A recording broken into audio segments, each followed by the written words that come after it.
Here at the Mass State Lottery, we're known for our monster wins. But there's no bigger win than the $1 billion we provide each year to support all 351 cities and towns in Massachusetts. In our game, we know that supporting local businesses and helping communities is how we all win. Because at the lottery, we're all playing for the home team. The Mass State Lottery. Welcome to the state of winning.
Here at the Mass State Lottery, we're known for our monster wins.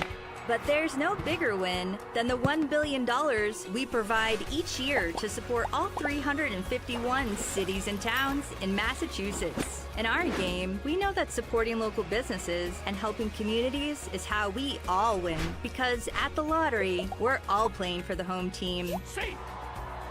The Mass State Lottery. Welcome to the state of winning.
The rain has finally subsided and we are ready to play baseball on Cape Cod. It's that time of year again, opening day of the 2025 Cape Cod Baseball League season. And the Hyannis Harbor Hawks begin the summer on the road at Spillane Field and meet the Wareham Gatemen.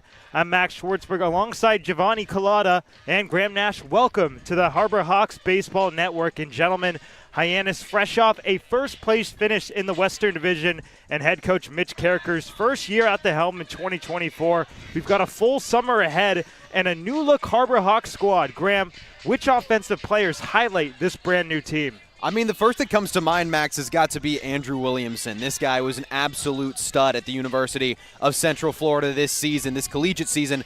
Pretty much led the team in every major batting category. I'm going to save us some time, not read us every single one, but to name a few, first in doubles, first in triples, first in home runs, and first in on-base percentage. That's going to get you quite a few opportunities for yourself and for your teammates. But looking down the list, also Miles Bailey batting today in that cleanup spot. He was second in the ACC conference, I just said conference twice, in the ACC with 19 home runs. That is unbelievable. I think he's going to be a real threat in that fourth spot. You'd be hard-pressed to find another Atlantic Coast Conference, Graham. But that's right. How about this infield pairing, middle infield pairing of Ryan McKay and Charlie Bates? McKay from Michigan State, Bates from Stanford. These are two guys with powerful bats that can leave the yard, but they're better lauded for their hitting down the line, especially from the lefty McKay at second base. We saw a couple web gems this week in practice from both of them, and we're excited to see what they do up the middle for Mitch Carricker and co. Definitely an exciting lineup in Geo. There's just as much talent with the arms that Mitch Carricker brought in. Absolutely. Well, how about a couple of lefties highlighting this pitching staff? Will Libbert gets the ball today for the Harbor Hawks here at Spillane Field, folks, but Trey Beard made some news the other day, with his transfer to Florida State from FAU. Just a prolific couple of years for the Owls at FAU. And on his transfer, he said that he had always been a Seminole fan. So that's very important to Trey when we talked to him this week to get to go to Florida State and actually achieve that dream. And for Evan Blanco, had a stellar sophomore year for Virginia, led the team in every major category, but kind of struggled to start last year for the Cavaliers, moved to the bullpen at the end of the season, and he comes to Hyannis in desperate need of a great summer to maybe bolster that draft resume. Before we talk about tonight's matchup anymore, I was able to catch up with Coach Carricker. Let's hear from the man himself. Max Schwartzberg here with Harbor Hawks head coach Mitch Carricker. Coach, a very successful year last year, 24 wins, first in the West. What are you looking to build off upon, and what do you want to add to this new club this season? Yeah, I think, we had a good year last year. It's a completely new team this year. Looking forward to another good season this season. Looking to just get off to a good start. I mean, I think we have a good club, and our GM, Nick, has done a good job putting together a good roster. And so just playing quality baseball is really what we're looking forward to. And then, obviously, we want to win a Cape League championship. Winning the West is a big deal, and we were proud of that, but we have higher goals than that. Especially speaking about the roster, Coach, a lot of young guys. How do you think that could be an advantage and maybe a little bit of difficulty this season, and how are you going to plan to use that to your advantage? Yeah, I don't see it really as a disadvantage. I think youth is good, especially up here. Guys are really excited about the opportunity, and I think are anxious to get going and show how good they really are. And so really looking forward to seeing how these young guys play. And, Coach, you got a couple returners this year. What type of role are you looking for them this season, and how do you want them to really impact the club? Yeah, I think just from an experience standpoint, they understand, what the league's about, how things go. And so just trying to impart that wisdom to our younger guys who haven't been here before, and hopefully they can show them the way early so we can get into a good rhythm to start the season.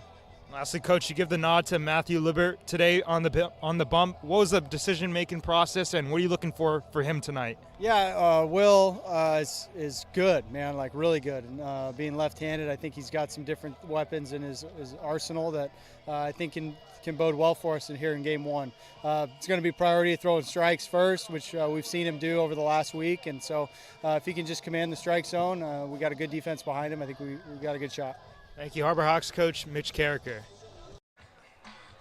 Graham, what stuck out to you the most from Coach Carricker's comments? I mean, for me, the first thing that really stuck out was his perspective of a very young roster. I mean, you can see it clear as day, lots of rising sophomores, whereas last year on the team that won the West, they had a lot of rising juniors, lots of rising seniors, so this is a little bit different look, especially for Mitch Carricker, only in his second season with the team, but he seems very calm, very cool, very collected, cool as a cucumber, you could say. He is confident in this team, he's confident in his lineup, and I think that they're going to do really cool things. And I'll take after Coach Carricker and go to even something bigger than that. How about the Cape Cod Baseball League Championship? He is not satisfied with a West Division title in his first year as manager of the Harbor Hawks, where expectations were sky high for the Hawks coming into last year, given the fact they've been to the Cape League semifinals in each of the past two seasons under Eric Beatty before Coach Carricker took over. And he's got the team to do it this year, folks. Should be an exciting summer at McKeon Park and beyond.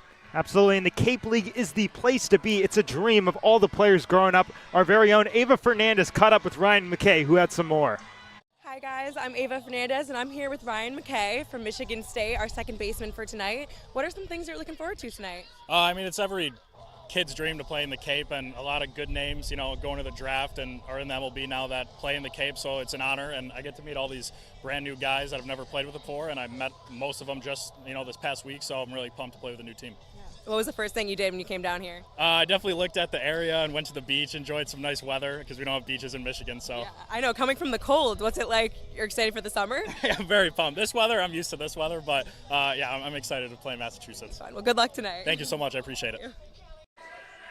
Thanks very much, Ava. Harbor Hawks and Gatemen. First pitch coming up in 2 minutes. Don't go anywhere, folks. Stay with us. I think, Dean, they're allowing you to find your own success and your own true independence.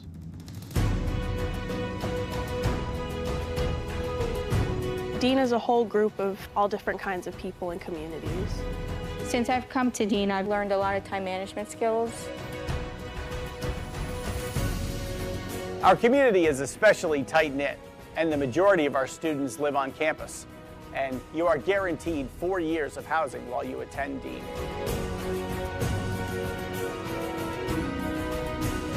Dean is just full of opportunities for you to embrace, to welcome, so you can change yourself to who you want to be and form your career for the future. So go through that, all right? Think that way.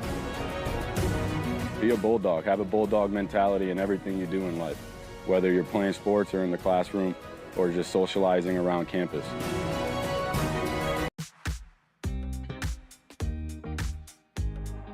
When it comes to delicious food, the best place to start is with great appliances. And Cam Appliances is your one-stop shop for any budget with brands like Thermador, Viking, Bosch, GE, and so much more. Cam Appliances, sales, delivery, installation, and service in the heart of your home with locations in Hyannis, Nantucket, and Hanover.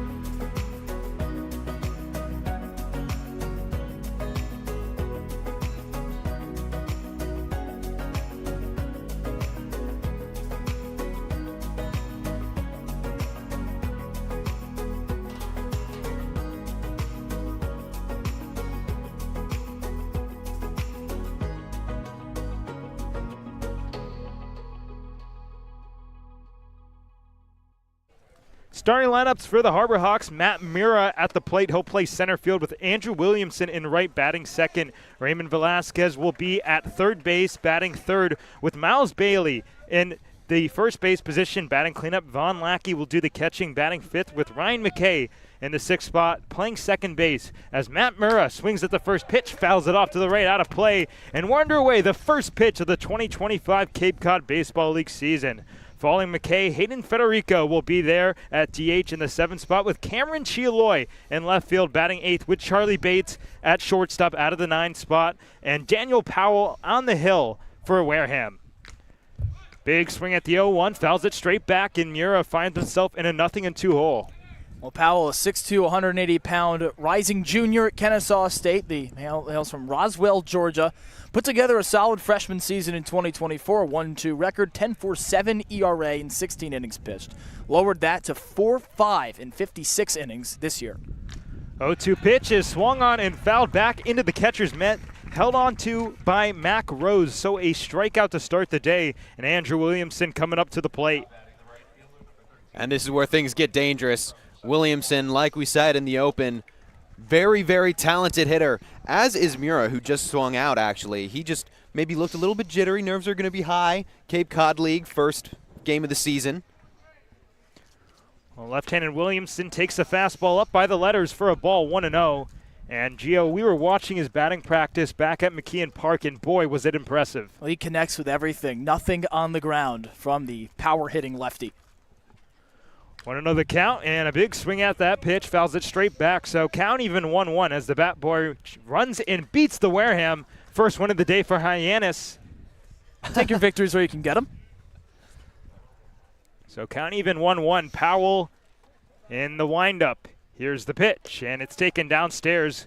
Looked like a changeup. Williamson letting the entire Harbor Hawks bench know what type of pitch that was. Good recognition up there in the box. 2-1 the count, and the pitch is taken on the outside corner. Kind of a delayed strike call behind the plate from Fonseca, and count even at 2-2. We see a reverse approach here from Powell. Breaking ball, fastball, breaking ball. He's got Williams down. Here's the 2-2 pitch, and that'll get up and in and hit Andrew Williamson. So there you go. The first base runner of the 2025 season for Hyannis comes on a hits batsman. And Williamson down to first base, 1 out, 1 on here in the scoreless top of the first inning. Well, Williamson came into the Cape with a pretty hot on-base streak going. He had got on base in his last 7 with UCF, so he continues that in his first at-bat, first plate appearance of the 2025 Cape League season. So standing in, Ray Velasquez out of Austin P with Williamson on first base. In the stretch now. Powell looks back, now he fires. Fastball up and away, 1-0. These first four are just so deadly for Hyannis. Ray Velasquez, he hit a very high average 364 himself. So it's not just Williamson and Bailey who have the power and the ability. Velasquez, a Vanderbilt transfer. His 1-0 pitch, good. Spit on a breaking ball down in the dirt. 2-0 the count, and putting himself in the driver's seat right here with Williamson on first base. I mean, when Tim Corbin, head coach at Vanderbilt, says that he is a guy you can root for, a guy that can take a punch, a 60s kid, that is a ringing endorsement, to say the least. Check over at first. Williamson back head first. A 60s kid. I like that. 60s kid, tough as nails, Ray Tough as Velasquez. nails. And again, Tim Corbin, about the best praise you can get, and seldom a more accomplished coach in college baseball. 2-0 the count. Righty stretches and a ground ball to second base. Slowly hit. Turner flips to second for one. In time on the first. Oh, not in time there. So a fielder's choice at second base, and Velasquez, it will reach at first base, but now 2 outs in the inning, and the left-handed hitting Miles Bailey coming up. Velasquez just pushed a breaking ball there from Powell into the gap in second, and John DiGirolamo calls Velasquez safe at first, and nice of him to make up for it by legging that one out. I like the swing, though. He just looked maybe a little bit behind. It went straight down into the grass. If it came out a little more level, it could have gotten into the gap and into the outfield. Velasquez at first. Long pause on the hill. Now Powell will come home. And the first pitch taken downstairs. Looked like that could have been a changeup. And you could see Bailey got the hips going, but he kept the hands back, 1-0. I mean, Miles Bailey is just a physical specimen, 6'4", 257, built like a linebacker, the rising sophomore out of Florida State. How about a 5-game home run streak that carried into the NCAA regionals? 1-0 pitch, swung on, fouled straight back to the screen, directly on that fastball, on time and everything. Just got to line it up with the barrel. We talked about his home runs in the Open, second in the ACC, obviously, with 19. But he's not just a power hitter. This guy got on base about 40% of the time that he went up to the plate, had an average of 327, so he's consistent as well. 1-1 the count. In the stretch, Powell fires, the runner goes, the pitch, a strike, the throw down to second, no chance. As Velasquez swipes second base, the first stolen base of the summer for the Harbor Hawks, and just like that, you got a guy in scoring position in the first inning.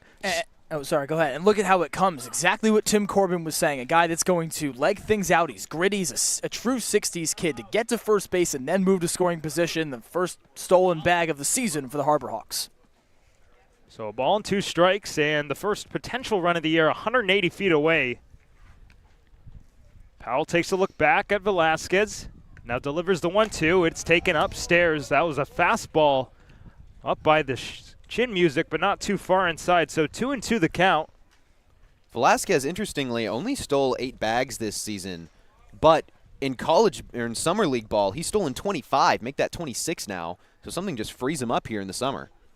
2-2 the count, and he kicks and fires. Down in the dirt, nice stop behind the plate by Rose to keep it in front of him. Saves a wild pitch, but the count will run full with first base open here. Scoreless in the first inning, but the Hawks threatening. Von Lackey waits on deck for Hyannis.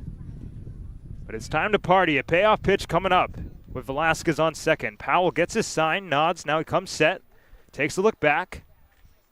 Now he kicks and fires.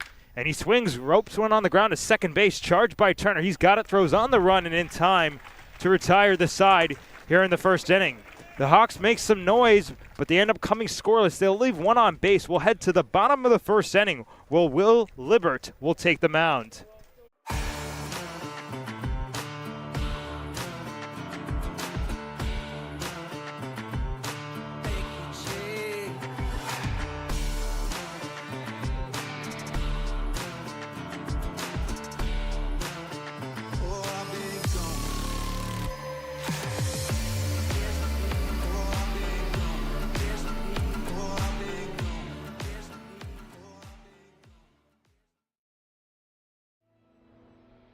Your future begins at Dean College. Make a difference. Leave your mark. Break the mold. Be a leader. Achieve unimagined heights. Believe in yourself. Make lifelong friends. This is your time. Your place. Your home. Your Dean. It all starts here at Dean College.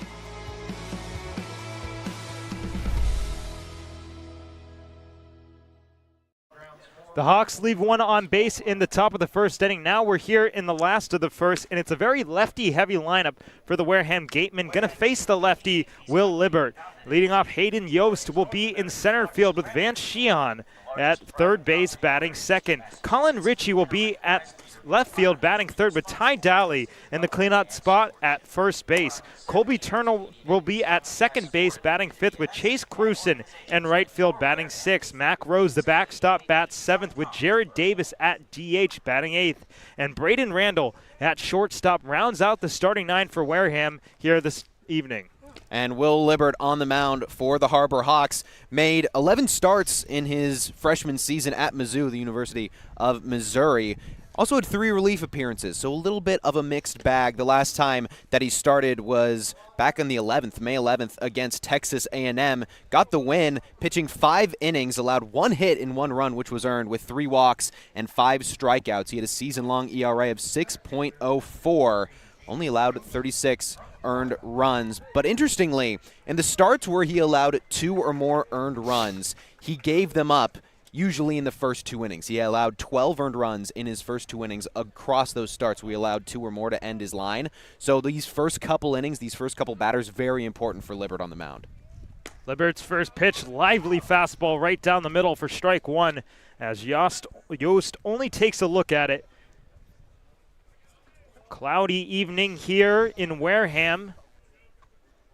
In the windup, here's the 0-1 pitch. Big swing and a miss over the top. That looked to be off speed. And just like that, Will Libbert in an 0-2 advantage. We saw a reverse approach, a breaking ball, fastball from Powell in the top of the first. We see a more conventional look at the plate here from Will Libbert. Lefty to lefty, the 0-2 pitch is swung on and hit foul off to the left. Long run for Chialoy. He will not have a play over by the big foul post. More of a goal post there, Max. This is a football field. And I know, right as I was saying it, but I realized, shoot, I forgot what that thing's called. The football season's not till fall, folks. Hey, I go to Northeastern. We haven't had football since 09, and I was 4 years old then. So the count remains 0-2, and the fourth pitch of the day is swung on and missed, strike 3. Another beautiful breaking ball, and Hayden Yost is out number 1, the first strikeout of the season for the Harbor Hawks. And Libbert just did such a good job of crossing him up every which way. Went to that fastball early, then pulled the string. All of a sudden, Yost is thinking, what's going on? He throws a breaking ball in there. Really, really interesting approach and really strong approach from Libbert to start off. And just like in the top of the inning, start things out with a strikeout, boys. Yeah, and that's a big out for Libbert, who struggled at points this year across his 53 innings to get out of innings where he allowed runners in the first 2. First pitch, a little bit inside to Vance Sheehan. And rather, first 2 batters he would face in an inning. It always spelled trouble for the lefty, formerly at Missouri. Headed to Ole Miss next year. 1-0 at the top of the zone. Good, lively movement right there. So count even 1-1 to Sheehan, who's transferring to Ole Miss this upcoming. I meant Libbert. That's my bad. Oh, no worries. I believe they both are. They both are. So future teammates? Don't quote me on that, folks. 1-1 will miss a little bit downstairs, so 2-1 the count. Outfield straight away on Vance Sheehan. In the windup, Libbert comes home. Fastball a little bit downstairs, 3-1. Lackey not able to hold on to that one. That could have cost him a strike call, but it was pretty far down in the zone. Pitching is going to get so interesting as this game goes on. It is cold and getting colder. So it's going to be interesting to see if these pitchers can get spin on it. 3-1 pitch is fouled straight back to the screen. So count will run full, and Sheehan really on time for that one. You could really see how his foot got down. Got the hands right there, but just too far under. So the full count to the rising junior at USC Upstate. So we're not completely sure if they're going to be teammates come the fall, but that's the story for another day. Payoff pitch coming up to Vance Sheehan. And it's swung on and missed, strike 3. Another breaking ball and another termite in the bat. So 2 strikeouts in as many batters for Will Libbert. And this one came a bit harder for him than the first one, a bit more difficulty to get Vance Shahan out than he did Yost. And he goes to the breaking ball this time rather than blowing the fastball by him, Max. And it works nonetheless. A couple of Ks to start the first inning of Cape League baseball for Will Libbert. So the left-handed hitting Colin Ritchie at the plate now. Wide stance, but a big specimen in the batter's box. First pitch fastball taken outside, 1-0. And these first couple innings, again, so important for Libbert. Just keeping his strike or his throw count down as well, because he's capable of getting you 5-6 innings. He's just got to have a clean start. 1-0 pitch on the hands, fouled back over to the left side by the on-deck circle where Ty Daly waits. So count even up at 1-1. It's been an economical first inning so far. Don't quote me on it yet, folks, for Will Libbert. In the windup with the outfield and no doubles defense. Here's the pitch. Taken downstairs. Lackey just kind of picked that one forward. So 2-1 the count as Ritchie jumps into the driver's seat. And we can talk about Vaughn Lackey as well, a semifinalist for the Buster Posey Award, awarded to the best catcher in D1. He led the entire Power 4 in hits this year, and he proves to be a great battery so far for Libbert. 2-1 pitch is a broken bat into shallow left field. That'll touch down for a base hit. Cameron Chialoy grabs the loose change, sends it into the infield. But the first ball put in play, come on a pitch, not hit all too hard, but still nothing to knock on Libbert. You got the 2 strikeouts and then the weak contact. Yeah, weak contact is good there from Ritchie. I mean, sometimes the broken bat can help you. I think that might be one situation where it did, because if he got that cleanly, there's a good chance that Chialoy and left could have charged in and made that snag. We've seen him make some impressive catches already in practice, Max, like you alluded to earlier. So broken bat may be a little bit helpful there, but nonetheless, a really good swing. And as you said, Max, nothing to tag Libbert there for. Ty Daly now. Ty Daly at the plate. Lefty to lefty. First pitch taken downstairs.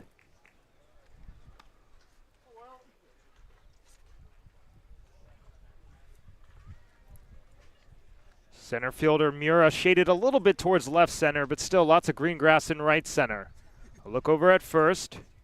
Now the 1-0 pitch is fouled back to the screen, so the count even at 1-1. We'll have another race for the Bat Boys, and it'll be won by Hyannis again. 2-0 for the Harbor Hawk Bat Boy. How about that?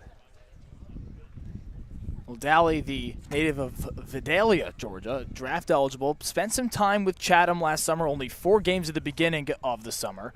It hit .378, though, with the Macon Bacon in the Coastal Plain League. That's a name. That's a name for sure. Extensive summer league experience. 1-1 fouled back over by the press box, so 1-2 the count, and Libbert just continuing to jump into the driver's seat ahead once more with a chance to strike out the side to start his inning. How pivotal would it be for him to get out of this one with some early damage from Sheehan, trying to render it nothing more than a fluke so far, Max? Scoreless here in the bottom of the first inning from Spillane Field in Wareham. Colin Ritchie on first base, and a 1-2 pitch coming up to Ty Daly. It's taken a little bit upstairs. That was a breaking ball. Went lateral to lateral, right side of the plate to the left side of the plate, but off the edge. So count even 2-2, and now the deuces are wild. 2 balls, 2 strikes, 2 outs. Look over at first. Now Libbert kicks and fires, and he swings, rips one to center field. Incoming Mura, he'll play it on a hop. As Ritchie stops at second base, they'll play station to station, but just like that, back-to-back singles for the Gatemen after the leadoff pair of strikeouts. That was just a really good swing from Daly. He waited. It was a slower breaking ball coming in, and it looked like he might have known because he just waited so patiently, and all of a sudden it was right where he wanted it. Took a great swing, put it into the outfield. Back-to-back really good swings of the bat. You touched on it there, Graham. If Ritchie's wasn't caught cleanly, Daly made up for it. That he got every inch of that ball, barrel to right center field, and now 2 aboard for the Gatemen. So Ritchie on second, Daly on first, and Colby Turner, the right-handed hitter, at the plate. Here in the last of the first inning, first pitch fastball right at the knees, 0-1. You could see Matt Mura now really shaded towards left center, so playing to those alleyways to the pull side at the plate for Turner. Out of Newport Beach, California, a rising junior at Michigan. 0-1 pitch, fastball up and away. So count at 1 ball and 1 strike apiece. Third baseman Ray Velasquez guarding that third base line. Don't want any possibility for a double on the ground. Williamson and Wright playing a little bit shallow, so playing to the different depths of Spillane Field. 1-1 pitch, breaking ball missing a little bit upstairs, so 2-1 the count as it swings in the favor of Turner.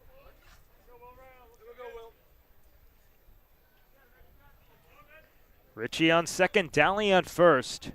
And a 2-1 pitch coming up as Libert comes set. Takes a look back at Ritchie. Now will fire. Fastball missing downstairs, so 3 balls and a strike. And Turner really in the driver's seat now.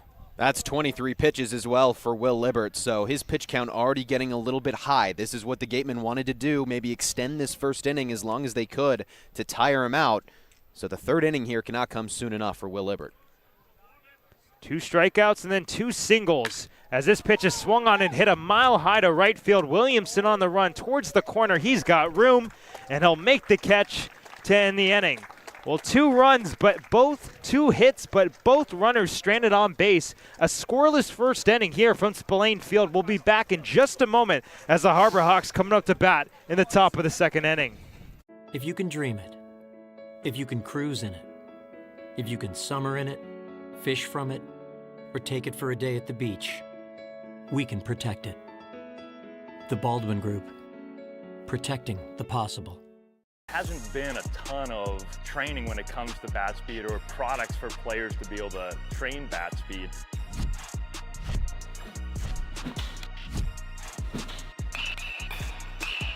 You can improve your bat speed and reach your goals working 10 to 15 minutes a day on this a couple of times a week. That's a no-brainer for every player.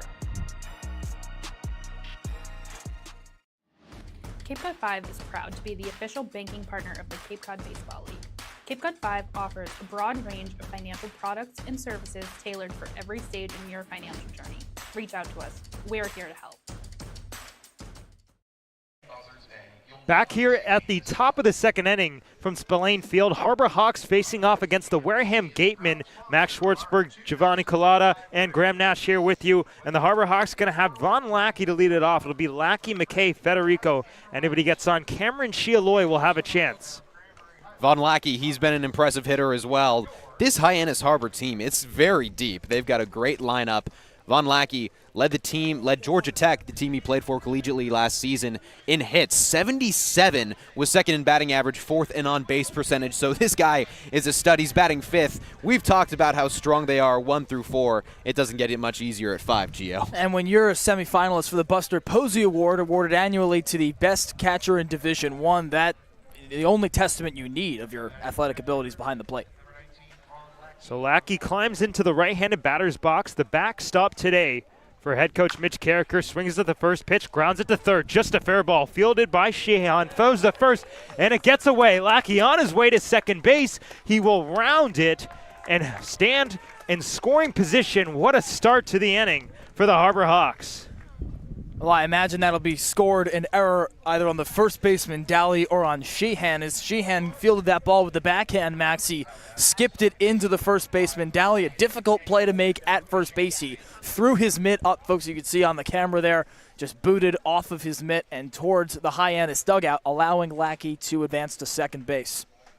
So the left-hand hitting Ryan McKay at the dish now. McKay, a rising junior at Michigan State. But Lackey on second base, the Hawks with the runner in scoring position for the second consecutive inning. And McKay swings at the first pitch, fouls it off to the left, out of play, 0-1. I really like the aggression there from Lackey, just to go back for a second. He came out swinging on the first pitch. I think that's really important after a strikeout to lead off this game in the top of the first. I really like the aggression there from Lackey, and McKay swung at the first pitch as well. 0-1 the count. Now look back at second. Now Powell will twirl off the mound, toss it over to the shortstop Randall, who has to lunge over and make the catch to stop that from getting to center field So Lackey will remain on second base. We're still waiting on the official ruling of that play. It could be a single and an error to reach base, but it could be an error on both ends. We'll see what the official ruling is in just a moment. But the count at 0-1, Powell in the stretch. Now we'll kick and fire, and McKay very late on a fastball, just gets a piece, fouls it back into the glove of Mac Rose, but now in an 0-2 hole. This approach from McKay, swinging at both for fastballs, honestly backwards to what we expected from him coming into this summer. He led Michigan State in walks, and you'd expect a more conservative approach from McKay, but maybe the lefty trying to change something up in his style at the plate. And an 0-2 hole here. And the pitch is swung on and fouled off to the left. Out of play. Rose takes a look, but he'll have no play. And McKay, one of the hardest statistical guys to strike out in the entire NCAA. Top of one of the 13th toughest a few years ago, and that's just tough to do. Yeah, I mean, he's been unbelievable. Finished the season on a 7-game hit streak, 7-game on base streak. It was just impressive. He led the Big Ten in walks. Doesn't get much better than that. Still in the 0-2 hole. A look back at second. 3 looks. Now Powell kicks and fires. McKay swings, gets a piece, fouls it straight back. We'll do it again. The battle continues. Oh, big race to the ball, and this one look at that. is won by Wareham. So 2-1 the record for Hyannis, but a friendly sportsmanship handshake after that. Yeah, they collided right behind where a normal logo would be, folks. If you can picture the backstop, the chain gravel, what remains of it here and then there, they bumped heads and both got up. 0-2 pitch. McKay elevates on the fastball, taps it foul. Another race to the ball, and it's won by Hyannis. Oh, wow. Harbor Hawks 3, Gatemen 1 in terms of the foul ball racing. More pushing and shoving, too. Who knew we came to watch a football game as well? Lackey at second base. Powell comes set. Takes a look back down at the ground, now back out at Lackey. Now he kicks and fires. McKay swings, pokes it in the right center field shallow. Turner going back. The second baseman will make the catch to retire McKay for the first out of the inning. Pretty sure that he swung at every pitch. If it wasn't every pitch, it was darn near every pitch. Very aggressive from McKay. I like it, trying to put the ball in play, trying to advance that runner around, get the first run home, but just couldn't quite get enough on it. Kind of scooped it, golf swung it out of the dirt. So we have an official ruling on the Lackey play. It's a throwing error, so a 2-base error by the third baseman, Shahan. But still an opportunity here for Hayden Federico, the switch-hitting DH, batting from the left side. Takes a look at the first pitch, fastball up at the top of the zone, 0-1.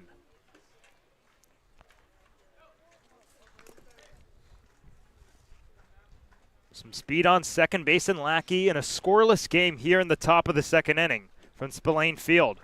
Season opener for the Harbor Hawks and Wareham Gatemen. 0-1 the count. Powell takes a look at second. Now will fire over there, and back standing, pretty much 2 steps back, was Lackey.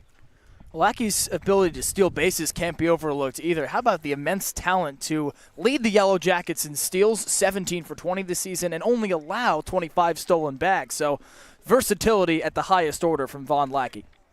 Federico out of Ole Miss.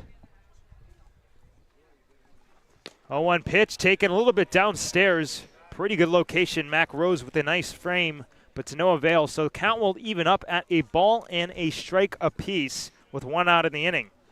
Federico, he's a guy that can go in real quickly, and once he gets going, it's hard to slow him down. He started the 2025 season with Ole Miss with an 11-game hit streak.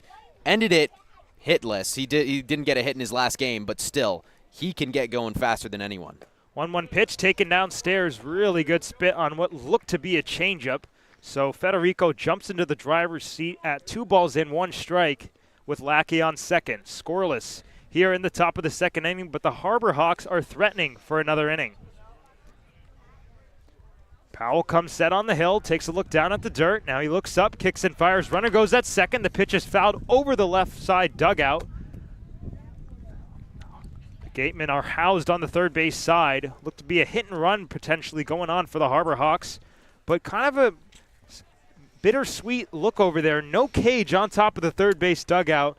Unfortunately, myself and Graham were not able to experience the cage, but Giovanni, you had a lot to do with that last year. The old broadcast location for away broadcasters visiting Spillane Field, once a chain gravel infield, and then you get the cage as well to go on top of it. 2-2, fastball up and away, so count has run full. We've seen a lot of 3-ball counts in this game, but still no pitcher has issued a walk yet, but that could change with Cameron Chialoy waiting on deck for the Harbor Hawks. Infield shifting Federico slightly to pull for the switch hitting, batting lefty. Lots of green grass in right center, and the 3-2 pitch is taken downstairs, ball 4. Very hard fought at bat right there. You're good. Really good at bat. I was just going to say more of the same. He drew 34 walks in this last season at Ole Miss. Starts this collegiate season off with another one. I mean, he's just a hard guy to get out. He's very patient, as we saw there. Federico does not bite on too much. Cameron Chialoy, right-handed hitter, playing left field today, batting out of the 8th spot for Mitch Carricker and Hyannis. 2 on and 1 down for the Harbor Hawks. Lackey on second, Federico on first. First pitch, fastball elevated, and Chialoy chases. Just a little late to that fastball. Powell went with the high heater. Chialoy liked the look, but just couldn't quite catch up. Chialoy out of the University of Illinois, Urbana-Champaign. Playing in his first collegiate summer action in 2 years. 0-1 pitch, fastball missing upstairs.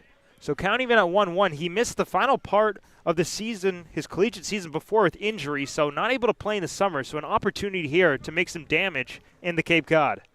An opportunity that, as Coach Carricker said at the top of the show, everyone gets excited for, whether you're playing or on the bench or here in the broadcast booth. 1-1 pitch right on the inside corner for a strike. So the count swings in the favor of Daniel Powell, 1-2. Looked like Chialoy got the feet down, got ready, but just not able to pull the trigger on that one. But he's good at putting the ball in play. Powell takes a look back at Lackey. Now back to his catcher one more time, and he'll fire. Both runners go. The pitch is botched behind the plate by Mac Rose. A successful double steal for the Harbor Hawks. And just like that, Hyannis with 3 stolen bases before the 3rd inning. Great execution there from Coach Carricker and the staff on the double steal. Lackey and Federico got great jumps off the bag, and we see their speed on display for the first time. And the mistake only amplified, or rather rendered it easier for both of them to reach base. Lackey 90 feet away, Federico 180 feet away. A 2-2 pitch. Chialoy swings, fouls one off to the right, out of play. We'll do it again. Chialoy, he's another really hard guy to get out. He was second of the Illini last season in walks with 39. Ended the season on a 19-game on-base streak. It was the longest active streak on the entire team at that point of the season. So he's another guy that can draw a walk out of nowhere and get himself right on the base pads. So count still at 2-2. Powell out of the stretch. Takes a look at third. Stares right in the eyes of Lackey, now back to his catcher. And the pitch is swung on and missed, strike 3.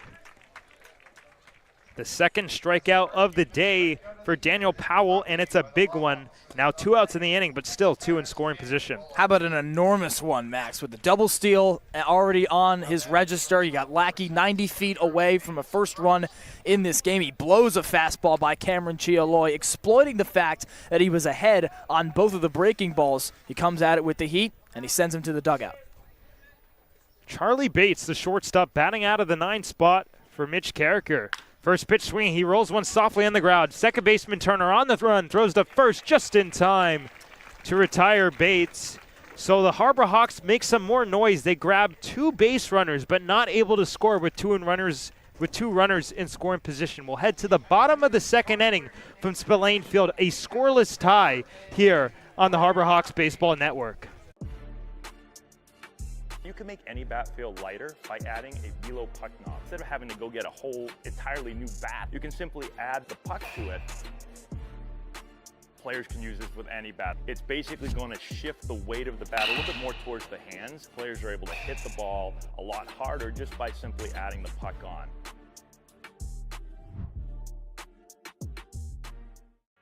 Here at the Mass State Lottery, we're known for our monster wins. But there's no bigger win than the $1 billion we provide each year to support all 351 cities and towns in Massachusetts. In our game, we know that supporting local businesses and helping communities is how we all win. Because at the lottery, we're all playing for the home team.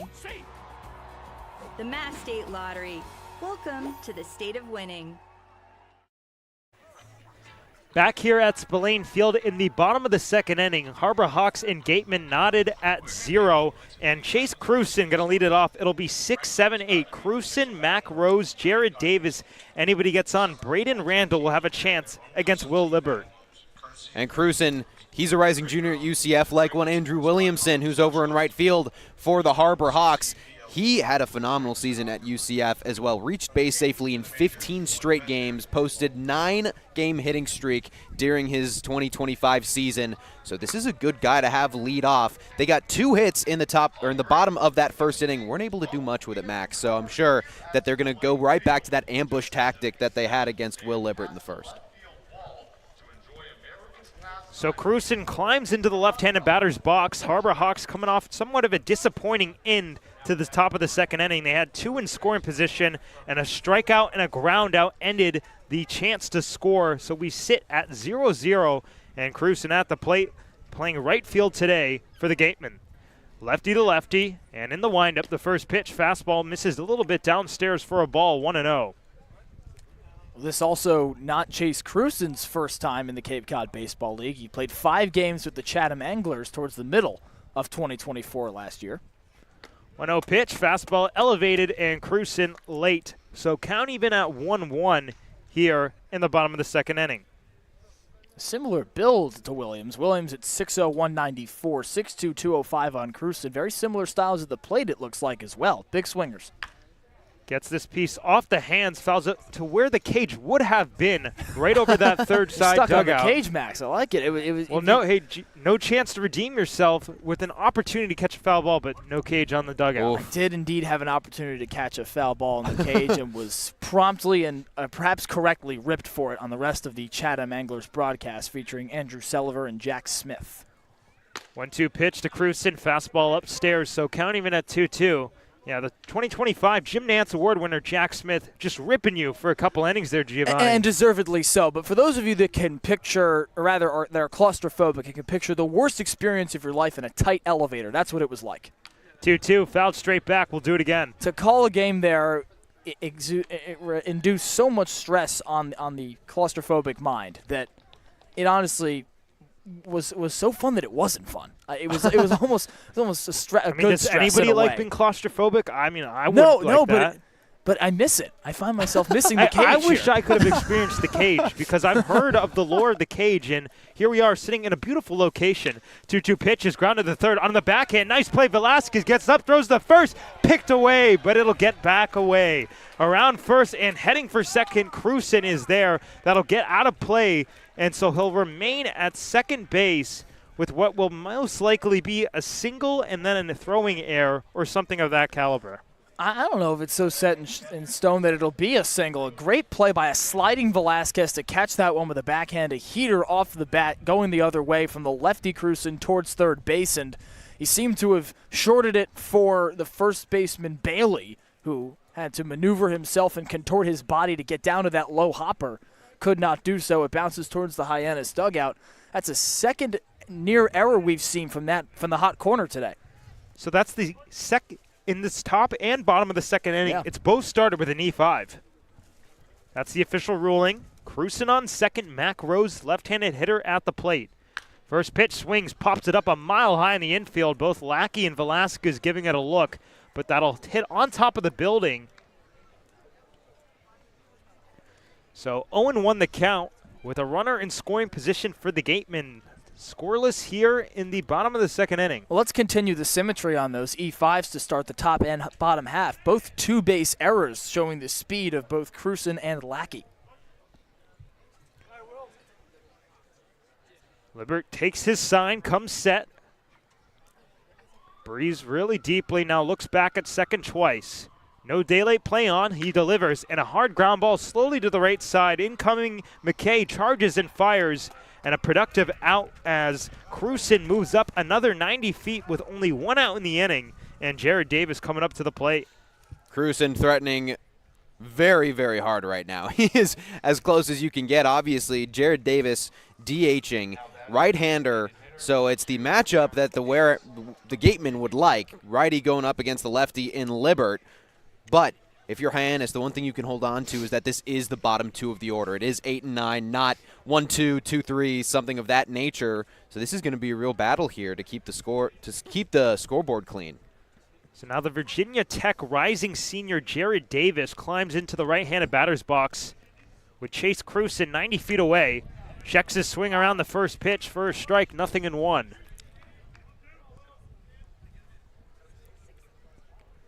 Cruson played at Arizona Western College in 2023 and then Florida Southwestern State in 2024 before transferring to Virginia Tech this last spring.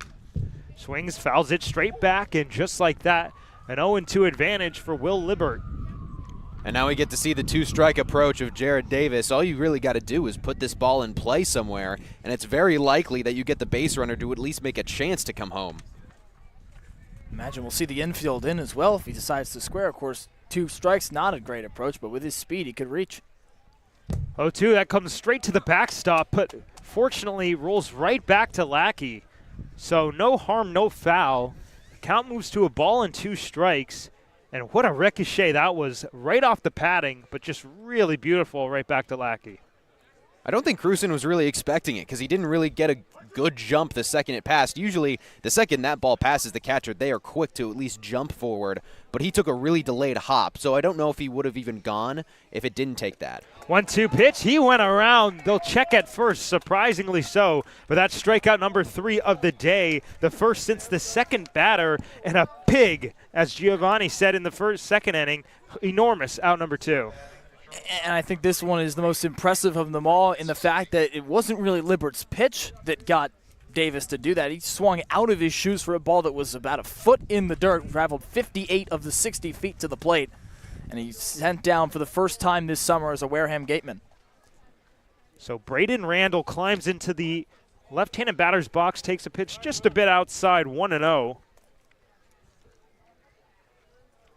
And with that second out, now fly ball can't do much damage for Hyannis. 0-1 misses downstairs, or 1-0 that is, so 2-0 the count. And really the last thing you want to do, fall behind 2-0 to the number 9 man. So you got to figure this is going to be a strike. He's going to throw his pitch right here. Cruson 90 feet away from the game's first run. 2-0 outside. And I don't know if that was his pitch. The fastball has looked really good from Libert. The breaking ball has missed a couple times. He went to that breaking ball, but now is where I would expect the fastball, unless Randall has a green light, but usually 3-0, it's a red. Especially number 9 man. I would assume a take. It is a take. Fastball down the middle. There's that pitch, Graham. It worked right there. And now he's got the green. And a first display of the 2-out approach of Ryan Smythe, the manager for Wareham, with a runner in scoring position, much less 90 feet away as Chase Cruson leads off the third. 3-1 pitch on the outside corner. Went back to a similar location, and frozen pizza for Braden Randall, who's now in danger of another strikeout. It could be back-to-back to make it 4 in the day, but we'll have to see right here. In the windup, the payoff pitch is swung on and popped onto the infield. That is charged at first base and made the catch by Von Lackey, the backstop, right by the first base line. So Hyannis works in and out of trouble here in the bottom of the second inning. Wareham strands one at third base. It's been a tight-packed first 2 innings, but still scoreless is where we sit on the Harbor Hawks Baseball Network. But we'll be back in just a moment. Get ready for big results with our small machines. With more power, performance, comfort, and savings. They're ready for every job. And we're ready with plenty of inventory, the best support in the business, same-day parts availability, and locations across the Northeast. So you can always be ready to work. Milton Cat, always ready.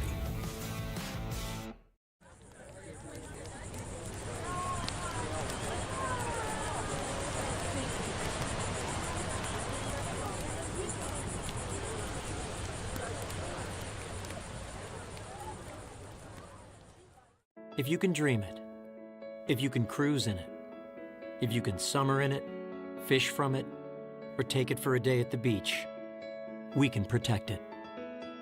The Baldwin Group, protecting the possible.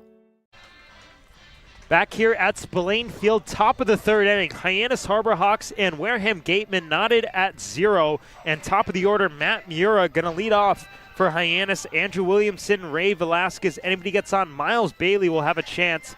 And the second time through the order, you got to think, guys, they've seen him once. They put some damage on the base pass, but nothing coming across. You got to think that something might break through.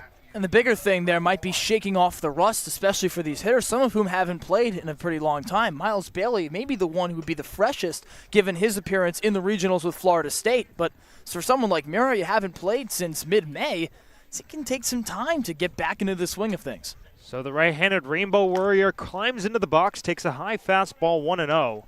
And Mura already looking a little bit more comfortable. He swung at every pitch. His first at-bat that time takes on a high fastball, the very first one he sees. Looks like he's settling in a little bit now. Nerves have maybe calmed down. Mura sends a high fly ball to left center field, and Yost has a beat on it, makes the catch into the gap, gives it a ride, but out number 1 here in the third. I'll tell you what, that was some really good contact. I think if it was quite a few degrees warmer as I'm freezing and maybe not blowing in, we could have seen that one get a little closer to the warning track, but I really like the swing from Mura. A good swing, a good drive. Just a cold and breezy day. That's not going to help the hitters out at all. First pitch to Williamson, taken on the outside corner, 0-1. Again, signaling to the dugout the type of pitch that was. Has a really good perception on what he's seeing at the plate. He was hit by a pitch in the first inning, so yet to register in a bat today. 0-1 pitch, fastball up and away, count even at 1-1. I really like Williamson's approach. He seems very methodical, taking his time, and it's paying dividends. He's recognizing pitches left and right. 1-1 the count in the windup. Here's the pitch. It misses up and away. That looked like a breaking ball that just missed. So it'll swing in the favor of Andrew Williamson. 2 balls in, 1 strike. A dangerous hitter went ahead in the count. And this is a guy that's hit for the cycle this year against Texas Tech on May 11th. Also not too long ago. Arguably a 5-2 player on Hyannis' roster. 2-1 misses just a little bit downstairs. So count at 3 balls in, 1 strike with Ray Velasquez waiting on deck. You talk about these hits for power with 13 home runs, the average 352, the speed along the base pass, everything there. 3-1 pitch, swing and a miss. Big swing at the plate. We had all had the idea of what he wanted to do there. So count runs full at 3 balls in, 2 strikes with 1 out in the inning. He finally got a pitch that he liked. He was just a little bit late to it. That was a really, really powerful fastball. In the windup, payoff pitch is swung on and hit foul off to the left, out of play. Seems like there's a lot of panic about potential cars getting hit. The cars are close. That would make me nervous for sure. You don't want to go home with a new dent from a foul ball in the back of your car. No. So the 3-2 count. Here's the pitch. It's taken just a bit down and away. A beautiful plate appearance for Williamson, who's still not registered at a bat. The hit by pitch, now the walk. The second one issued of the day for Daniel Powell. Go ahead. I was just going to say, what I find so impressive about this guy is, yes, he's got the power. Yes, he's got the stats to back it up. But his patience is as good as that power. He's just really got all the tools he needs to be a good hitter. And Williamson 2 base for the second straight time, but how about base runners in all half innings today so far? Well, the Harbor Hawks putting some traffic on the base pass, but no birds coming home to mama yet. That could change in this inning. A long pause. Williamson runs. The pitch is the ball. The throw down to second. No chance. It gets to center field. Williamson a little bit shaken up at second base, but he looks to be all right. So a little sigh of relief over here by the first base bleachers. So want to know the count to Ray Velasquez. That's the 4th stolen base in 3 innings for Hyannis. And Williamson might have been at third had it not been for the second baseman, Turner, tripping him up as he slid into the bag. Harbor Hawks threatening once again in the 3rd consecutive inning. Looking to break this tie. Long pause on the hill. Now the pitch. Velasquez takes downstairs, 2-0.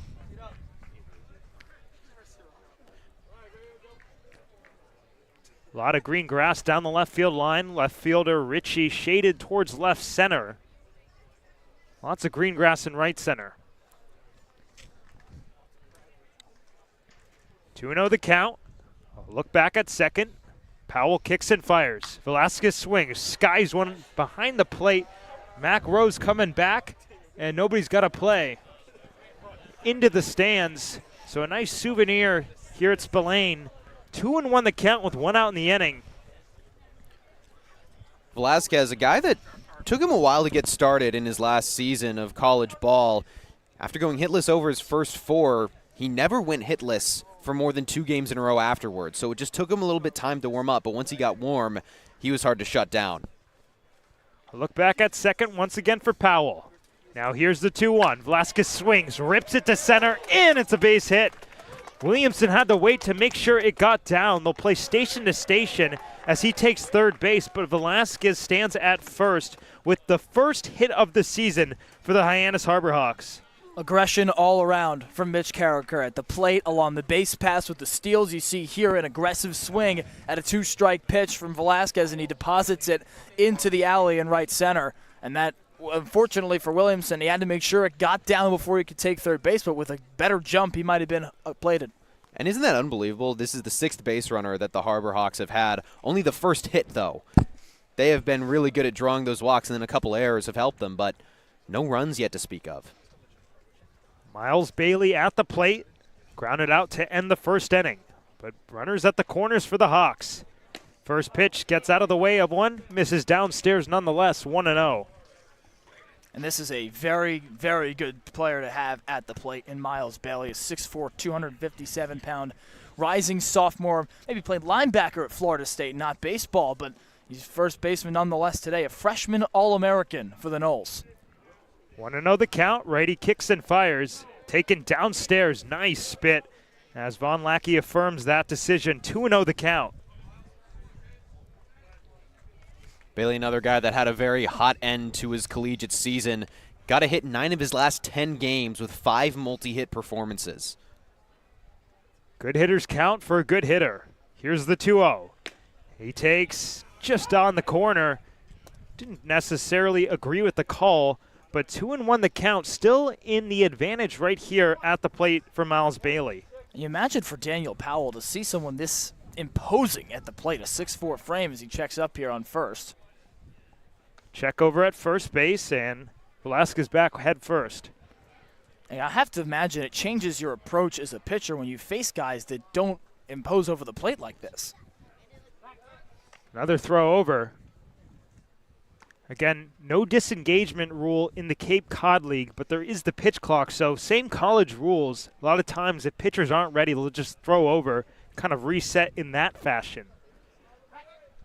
Like this, it's a trifecta, called a triple. I wonder why there's no disengagement rule in either college or the summer leagues. I mean, if you have the pitch clock, you figure you might as well have the disengagement rule, right? Right, follow MLB in that regard. Williamson at third, Velasquez on first. A 2-1 pitch coming up to Bailey. He swings, grounds it foul up the first base line.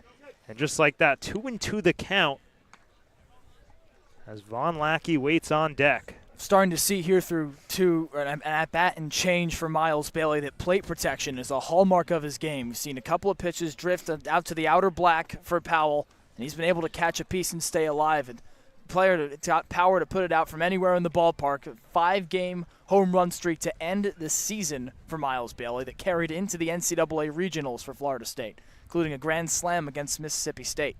Powell's 2-2, taken down in the dirt. Nice stop by Mac Rose. That'll keep Velasquez at first, and Williamson, of course, not coming across the plate. So 3-2 the count. Would not be a surprise if they put Velasquez in motion right here.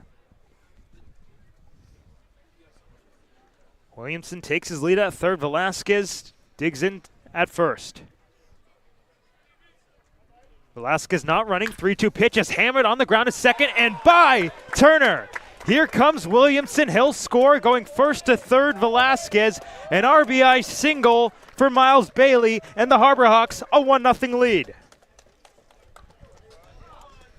Go ahead. That ball took a really weird hop. It looked like it was going to be a pretty easy play for Turner, but then all of a sudden it hit the dirt and kind of skipped instead of bounced. That's why it went right underneath his glove. And there's the benefit of plate protection and diligence at the dish for Miles Bailey. He finally gets a pitch he likes and deposits it past the second baseman into right field. Allows Williamson to come across for the first run of the 2025 summer for the Hyannis Harbor Hawks. So a 1-0 Hawks lead here in the top of the third inning, but still some more damage to be done as Velasquez on third base and Miles Bailey on first. Still nobody out in the inning. There's a mound visit from Mac Rose just talking to his pitcher, Daniel Powell. It has concluded, and Von Lackey climbs into the right-handed batter's box. He reached second base on a two-base throwing error by the third baseman, Vance Shahan.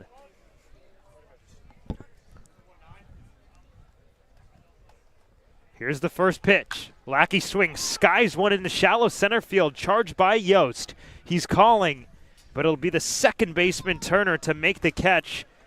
All runners will remain at their bases of origin, so runners still at the corners, but now one out in the inning. And it was good on Lackey to make contact. It just needed to get a little bit more under it to get that sac fly. I like the swing, just a little too flat it looked like. He couldn't scoop it quite as much as he needed to for that kind of pitch, and it just went straight up in the air. The aggression is still there for Mitch Carricker's batters. And Lackey first pitch swinging there. And we saw, unfortunately, the result didn't go his way, but we'll let that keep going on for the Hawks. Ryan McKay takes ball one outside. Popped out to Turner, the man who just made the pop out back in the second inning. One run home for Hyannis, but looking for a little bit more here in the third inning. Powell in the stretch. Now will kick and fire. McKay swings, hammers a ball. He drills a ball. Deep right field. Cruisen back at the wall. He'll make the catch to retire the side as McKay gives it a ride. Our own Ava Fernandez will join us here in the middle of the third inning.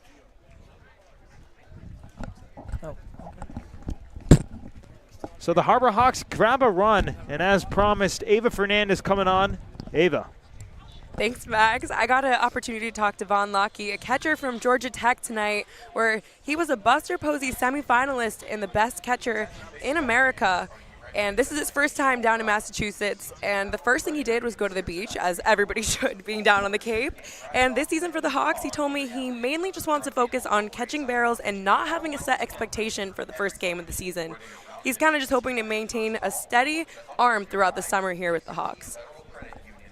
Absolutely. Well, it's going to be a joy to watch him play. He has not been successful in his two plate appearances, but what you can say is he's put up a lot of balls, a lot of good at-bats that he's had, even though he has not become successful. It's going to be a fun summer with him around. It really is. And like Gio said earlier, these guys haven't played baseball in a while. They haven't played an organized game of baseball in quite some time, so it's going to take a little bit for some of them to get back into a groove. We've seen some guys kind of jump right back into it. I mean, you look back at that inning, Andrew Williamson drawing that walk, looking like he hasn't skipped a day of baseball in his entire life, but still, some of these other guys, it's going to take a second for them to get their sea legs back underneath them.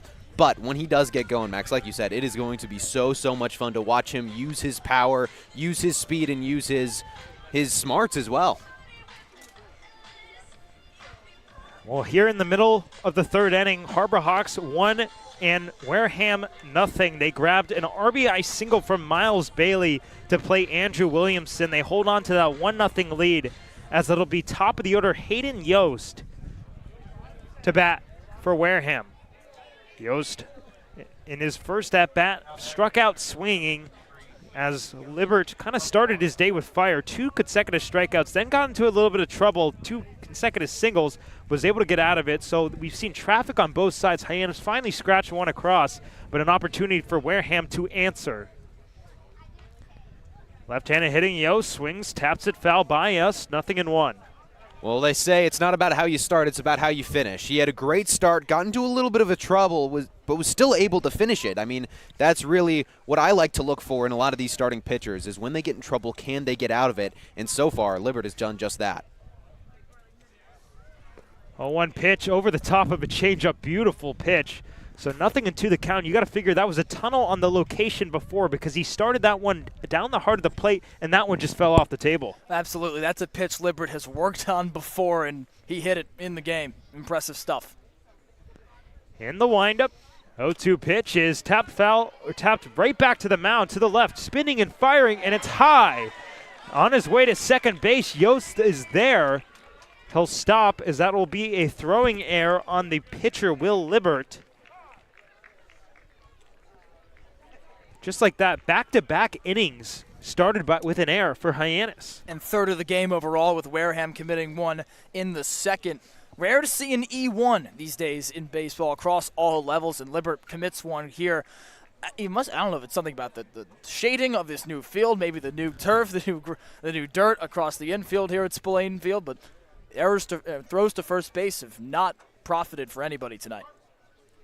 Vance Shahan in the right-handed batter's box with the runner, the tying run in scoring position here in the bottom of the third inning. A look back at second, couple of those. Now he comes home, fouled straight back over the screen, 0-1.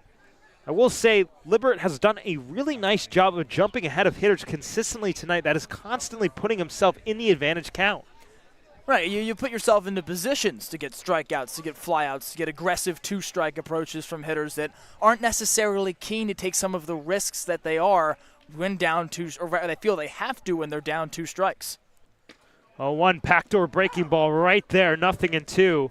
So you go the fastball, then you go the breaking ball. They're seeing a healthy dose of pitches, and they really kept guessing. I like it a lot. Sometimes when you do that much changing up, it can mess with your own head a little bit, mess with your technique, your release point, but he seems confident in what he's got, and it's really mixing up the hitters. Libbert stares down Yost at second. Now he comes home. Fastball downstairs, 1-2. Shahan, a strikeout victim back in the first inning, 1 of 3 punchies for Libbert on the hill. Could be number 4 after this pitch, but we'll have to wait and see. Comes set, takes a look back at second. Now he'll come home. And it is number 4. Got him way out ahead, and it's a foul tip held onto behind the plate by Von Lackey. Well, both of Libbert's strikeouts that have come by way of breaking balls have been absolute foolers. We've seen batters swing out of their shoes. It took Davis down to a knee earlier in the last inning, and Libbert's got a breaking ball with some serious movement, and when he uses that late in counts, 2 strikes ahead, it can be dangerous stuff for guys at the plate. So the left-handed hitting Colin Ritchie at the plate. Deep, wide stance in the batter's box. First pitch, fastball downstairs, 1-0. Ritchie singled back in the first inning on a broken bat, so it wasn't hit all too hard. You could say that Libbert did beat him, although he gets the point in the scorebook. 1-0 the count. Long pause on the hill. Look back at second. Now he'll come home.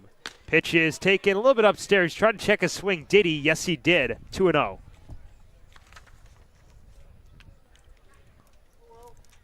Well, it's critical and out in this game for Libbert here with a runner on second base, the tying run in scoring position. Just 1 out in this inning, but this one gets you to another favorable situation, which Libbert has worked himself into quite a few of tonight. 2-0 the count. Pitch is on the outside corner. Nice, lively fastball. So 2-1 as Libbert comes back with some firepower right there. That was a beautiful frame job from Lackey behind the plate. Got his glove up a little bit to make it look like it caught more of the bottom of that zone than it might have. Takes a look back. Stretches home. Off speed right on the outside corner. You could tell how off balance, I was trying to say, Colin Ritchie was. You could see his hips get going, but the pitch wasn't even near him, and then it's right there down the middle to the plate. He's yo-yoing his pitches, pulling the string. I mean, the more you can do that, the better for the pitcher. Here's the 2-2. That's on the outside corner, strike 3 called. So he continues to change the speed, continues to play with his food as he grabs strikeout number 5 of the day, the second consecutive punch-out. The change in approach has fooled nearly every Wareham batter that, all 5 that have struck out for sure.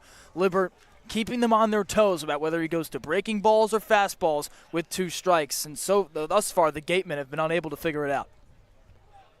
So Ty Dally, the first baseman who singled back in the first inning, back at the plate. Libbert looking to strand a runner on second. First pitch is swung on and ripped to right field. On the run, Williamson. He won't get there. It touches down in front of him. Around from second and scoring Yost. To second goes the runner, and he is safe. Daly in with what will most likely be a single, which he reached second base on the throw. We'll have to wait and see, but that does not matter. What does matter is that it's a 1-1 tie now, as Wareham does answer here in the bottom of the third. That was a huge rip from Turner. Just pulled it right down the first base line. Kind of nestled into the corner. Williamson had to really dig in the dirt to go get it out. It was a good throw, though, from the right fielder. Really gave it a chance to get that out at second base. Just could not quite beat the speed of number 14, Colby Turner. And just like that, Max, we are knotted back up, one apiece. It's a great piece of hitting that time from Ty Daly. The lefty can absolutely torch it into a deeper corner in right field at a newly renovated Spillane Field. That's exactly what happened there. Colby Turner at the plate. First pitch, changeup out ahead, 0-1. So the official ruling was a double, so it was a clean double in the scorebook. The first extra base hit of this game on either side.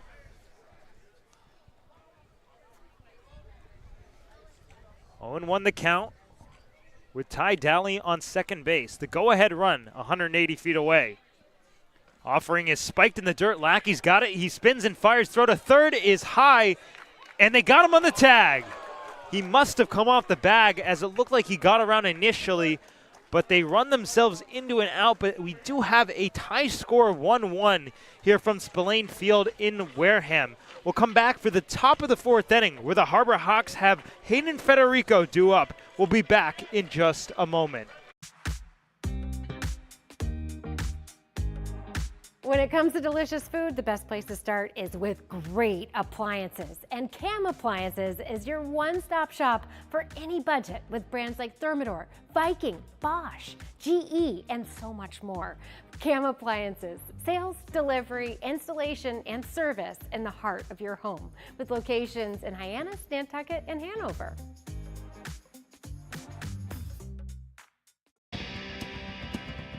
If you need to dig, lift, move, grade, clear, or cut, pump, weld, clean, light, and just about anything else, dial up the rental source for the newest and the most reliable equipment in New England. Staffed with equipment and construction experts, Milton Rents, your local source. Back here, top of the fourth inning from Spillane Field. We'll take you around the Cape Cod League. Yeah, a couple all games underway now. Opening day in the 2025 summer for the Cape Cod Baseball League. The Yarmouth Dennis Red Sox at the Brewster Whitecaps in the bottom of the sixth. That's the first game of the day. Bases are loaded for the Caps, but YD up 2-0. Bottom five at Harwich. Bourne trails the defending champion Mariners 6-2 at White House Field.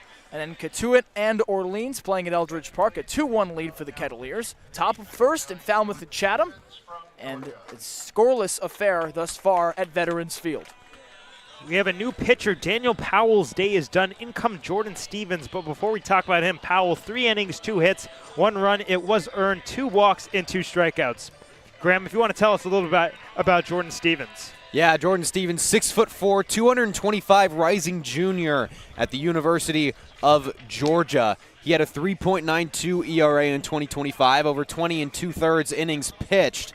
So not necessarily the most innings that you can get out of a reliever, but he's got really, really good stuff, it appears. He's a big, tall guy as well, really works his way down the mound, but he's a righty. The starter that these Harbor Hawks saw originally was a lefty. Or no, excuse me, was also a righty. So I just missed all my notes. That's my bad. So a similar look. I was going to say a different look for these batters, but a very similar look, which will probably make them feel a little bit more comfortable, even though it'll be a different guy throwing different stuff up on the mound. As the old adage goes, Graham, it's opening day for everybody. That's right.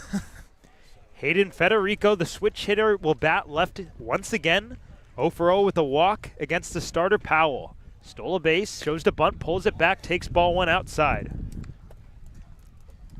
Wow, it is cold. It is so cold. A blunt Dude. observation, Max. You guys felt that little gust of wind right there. Was I imagining that? And here's the other thing to bring up. I bet you pitching changes extra difficult with this cold weather to try and get loose. That process just that much more laborious for these pitchers. 1-0 outside, 2-0. You guys go to school in Boston. You should be used to some of Hey, this. Graham, we're both SoCal kids. We are both SoCal kids. As though Bloomington is any warmer. It is a little. It's further south than Boston. Federico ahead 2-0. Long pause in the windup. Pitch misses up and away. So 3 pitches, not all too close. And you got to figure there might be a take sign on right here with Cameron Chialoy on deck.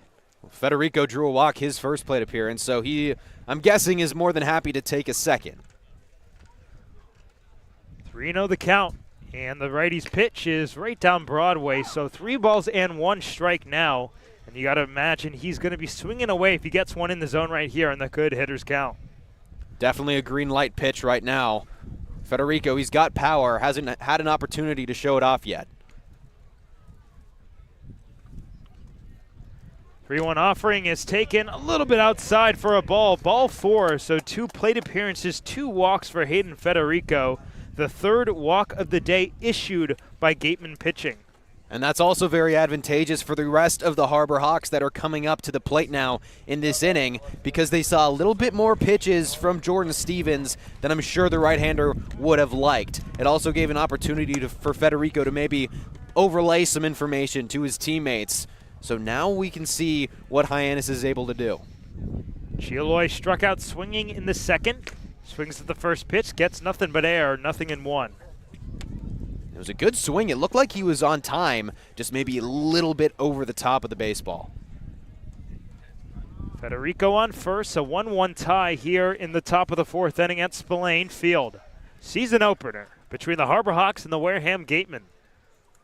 0-1. Here's the pitch. It's taken downstairs. It gets away from Mac Rose, who stumbles twice. Somebody's got a sniper on the buildings. As to second base goes Hayden Federico. He's over there. For everyone's sake, Max, I sure hope that that's not the case.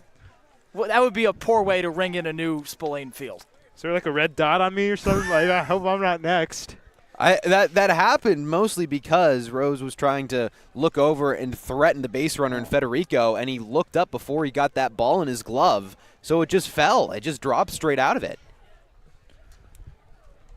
2-0 the count, and there's going to be a mound visit. Stevens calling for his pitcher, catcher, that is, Mac Rose. The two will converse on the mound. In comes the second baseman, Turner, as Federico converses with Randall at shortstop. Quick mound visit has concluded for the most part. Yep, Rose on his way back. And a 2-0 pitch coming up in just a moment to Chialoy.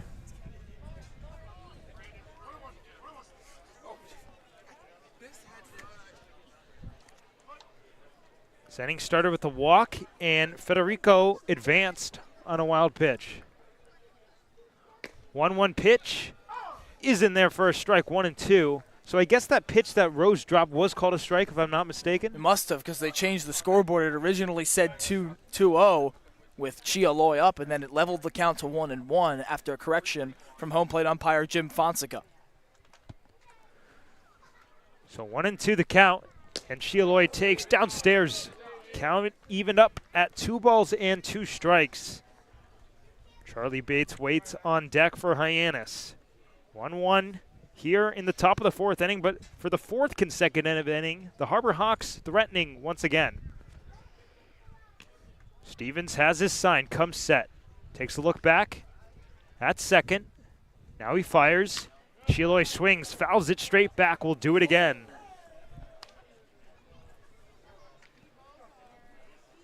The Hawks are really building up some long plate appearances early here against Jordan Stevens. Again, I think it's going to be really beneficial for the batters behind them, and also just getting up Stevens' pitch count. That was something that it felt like the Gatemen did really well against Will Libert. We'll see what happens. 2-2 offering. Ooh. That got him on the hands. Chialoy, painfully so, will walk to first base. That is now the second hit batsman of the game for the Harbor Hawks. Second base umpire John DeGirolamo, I know I botched that, I apologize, was asked if that hit his bat, but they say no. So a walk and a hit by pitch and 2 on and nobody out for Charlie Bates. That one looked like it hurt. Williamson's took right off of the bicep. And it's cold. It's cold. Yeah, you saw Chialoy wince at that one. It struck him just in the wrist. He's actually going to get checked on now by trainers. And it was a possibility that it hit the bat, as John DeGirolamo asked, because he has that little orange stub, folks, at the bottom of his bat. It's a bright neon piece that goes at the bottom of the bat. And thus, with the elongated stick, he could have hit it, but that time, clearly, based on the reaction, unless he's a great actor, in which case he deserves an Oscar, Chialoy struck with a ball, and that's the second hit batsman of the day, as you said, Max. Also, collecting runners on the base pass here for the Harbor Hawks, never a bad thing with no outs. And he's still wincing over there, clearly in some pain as he's getting it massaged and worked on. He's not making a move towards the dugout. I think he wants to stay over there on first base, but as he keeps getting worked on, he keeps making faces, so not a good sign for Chialoy. He's playing with no sleeves on as well. That would not be me. It is too cold for that. I was a nice, what do you call, turtleneck guy. I had this one Under Armour turtleneck that I used to wear under my jersey at baseball games. And, you know, when I was on the bench, it was nice when I was on the bench because you could put on the big puffer jacket. When you're out there in the field, especially myself, standing in the outfield, not fun. No, it does not sound fun. You need one of, like, those swim parkas to, like, keep you going, which I don't see in either dugout here tonight. So these guys, they're just thugging it out, as I try to, but clearly struggle, as you can probably see on the booth cam. Stevens just taking some extra pitches as Chialoy continuing to get a little bit worked on, but I can't imagine what else trainers can do right now. I mean, it hurts and it's cold, but we'll have to see. Stevens just spiked one right to the backstop right there. He did that, right? I'm not imagining that. I heard it, so I... And Chialoy, he's staying in the ball game. He's not coming off that first base bag, so they might have worked some pain out of there. I'm sure it's not gone because it is pretty cold. And this is game 1 of the summer. That just shows you the grit and determination of this squad. He does not want to be pulled out. 1-1 tie here in the 4th inning, but 2 on. Federico on second, Chialoy on first. Bates takes on the outside corner, 0-1. And Bates has the versatility to play anywhere in the when he fields. Stanford played him in the outfield at times just to get his bat into the lineup, but he can play in the infield, and very well so, folks, at shortstop. Once considered an MLB draft prospect out of Palo Alto High School. Bates takes outside, count at 1 ball and 1 strike. Matt Miura, top of the order, waiting on deck. Bates grounded out to second base to end the 2nd inning. The Harbor Hawks were threatening. They left a runner at third. But 2 on and 1 away. Or excuse me, 2 on and nobody down yet. Here's the 1-1. Bates gets the call in the outside corner. So ball and 2 strikes now as Stevens jumps ahead. There's a big shift in the infield for Bates. He grounded out to second his first plate appearance, and there's pretty much 3 infielders on the right side for him. It's Randall, the shortstop, that's pretty much directly behind second base. Critical pitch for Stevens here with no outs. 1-2 is down low. Bates from the Bay Area, 10 Stanford, a Palo Alto kid, but when we were talking to him, he said he actually prefers SoCal. So as Graham and I could attest to, we have a lot of respect gained for him just right there. Dreamed of playing for Stanford and his whole life, and now plays for the Cardinal. 2-2 count. Pitch is swung on and missed, strike 3. First strikeout for Jordan Stevens, and it's a big one here in the 4th. Now 1 away and 2 on. I really like the cut, really aggressive, really big. He was just a little bit behind. That was the only thing. Stevens came in with that really good high heater, and Bates just couldn't quite catch up.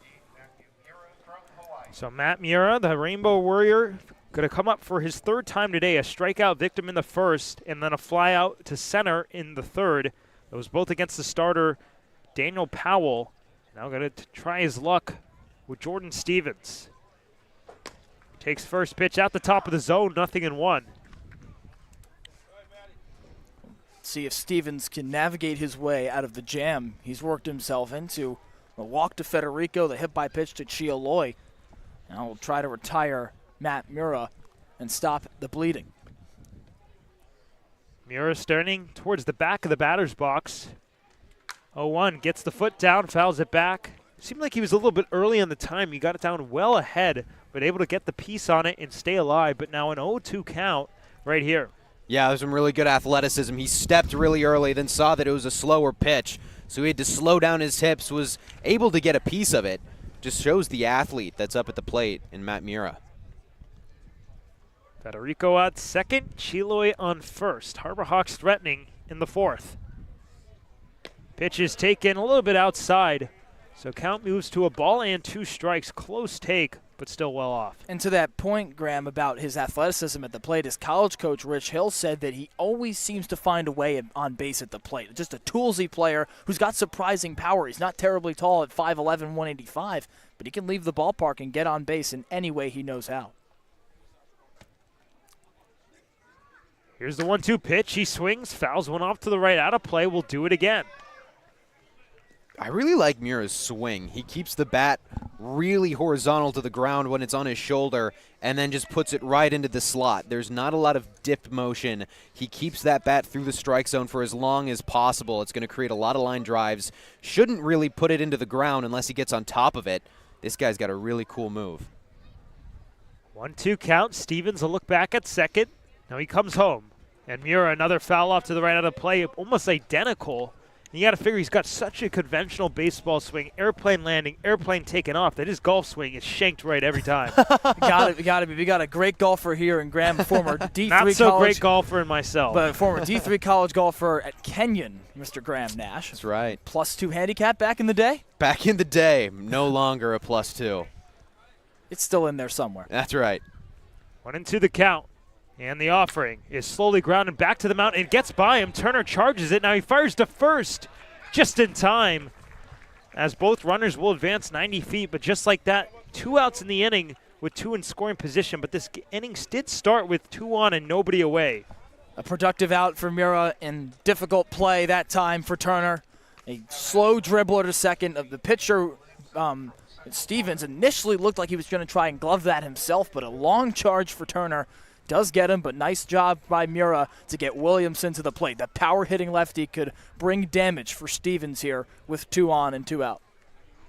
Williamson yet to register an official at bat, a hit by pitch and a walk against the starter Powell. First pitch on the outside corner, 0-1.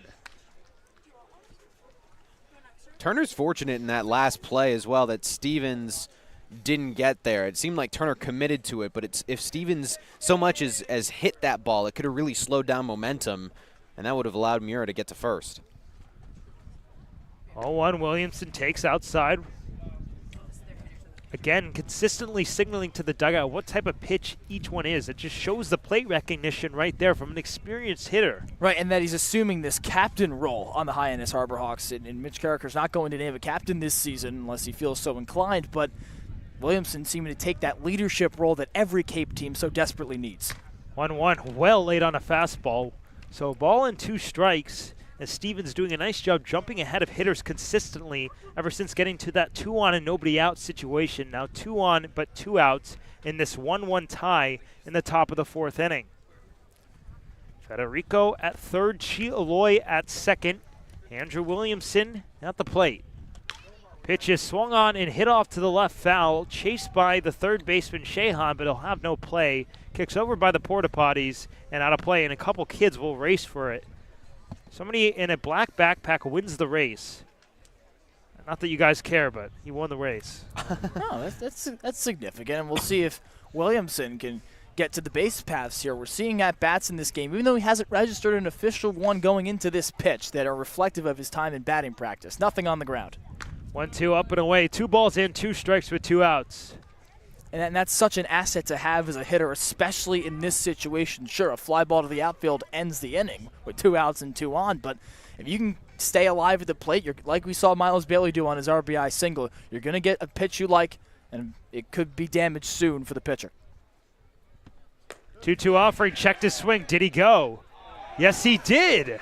Surprising call at second base in a anticlimactic end to the top of the fourth inning. The Harbor Hawks make some noise. They grab 2 on base, but they're not able to plate one and have one come home. It's a 1-1 tie as we head to the bottom of the fourth inning from Spillane Field. Don't go anywhere. You're listening to the Harbor Hawks Baseball Network. This week we've been working a lot with doing play-by-plays, just doing behind-the-scenes stuff with sports broadcasting, which I never really realized how much went into it, but it's been really cool. They've grown a lot. I've never really done like a program like this before, so like seeing all the behind-the-scenes has like really grown. I've learned how to really just gain confidence in my play-by-play speaking, and I've learned more terms here when it comes to directing and producing. And I've just had a great time with John Rook. Doing the play-by-play stuff and all that, being with a guy like John Rook, understanding what like the major kind of entails doing this camp, just really a preview for what you do here at Dean or any other college doing broadcasting. So I'm definitely more prepared to make this a job of mine.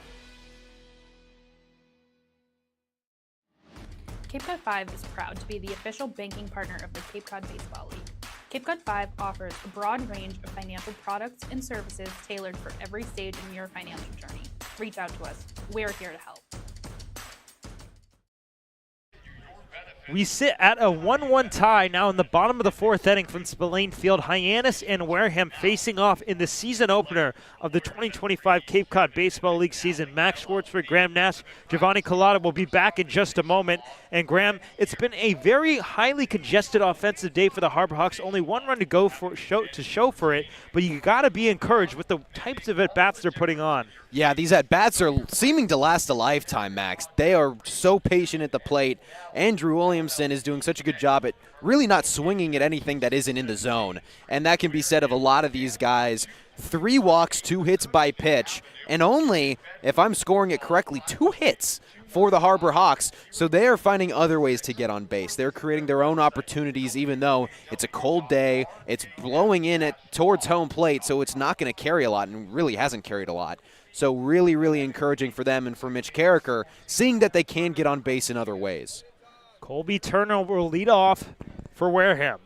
Flew out in his first plate appearance as Will Libbert delivers a breaking ball high and away. That one looked to be slipping out of the hands.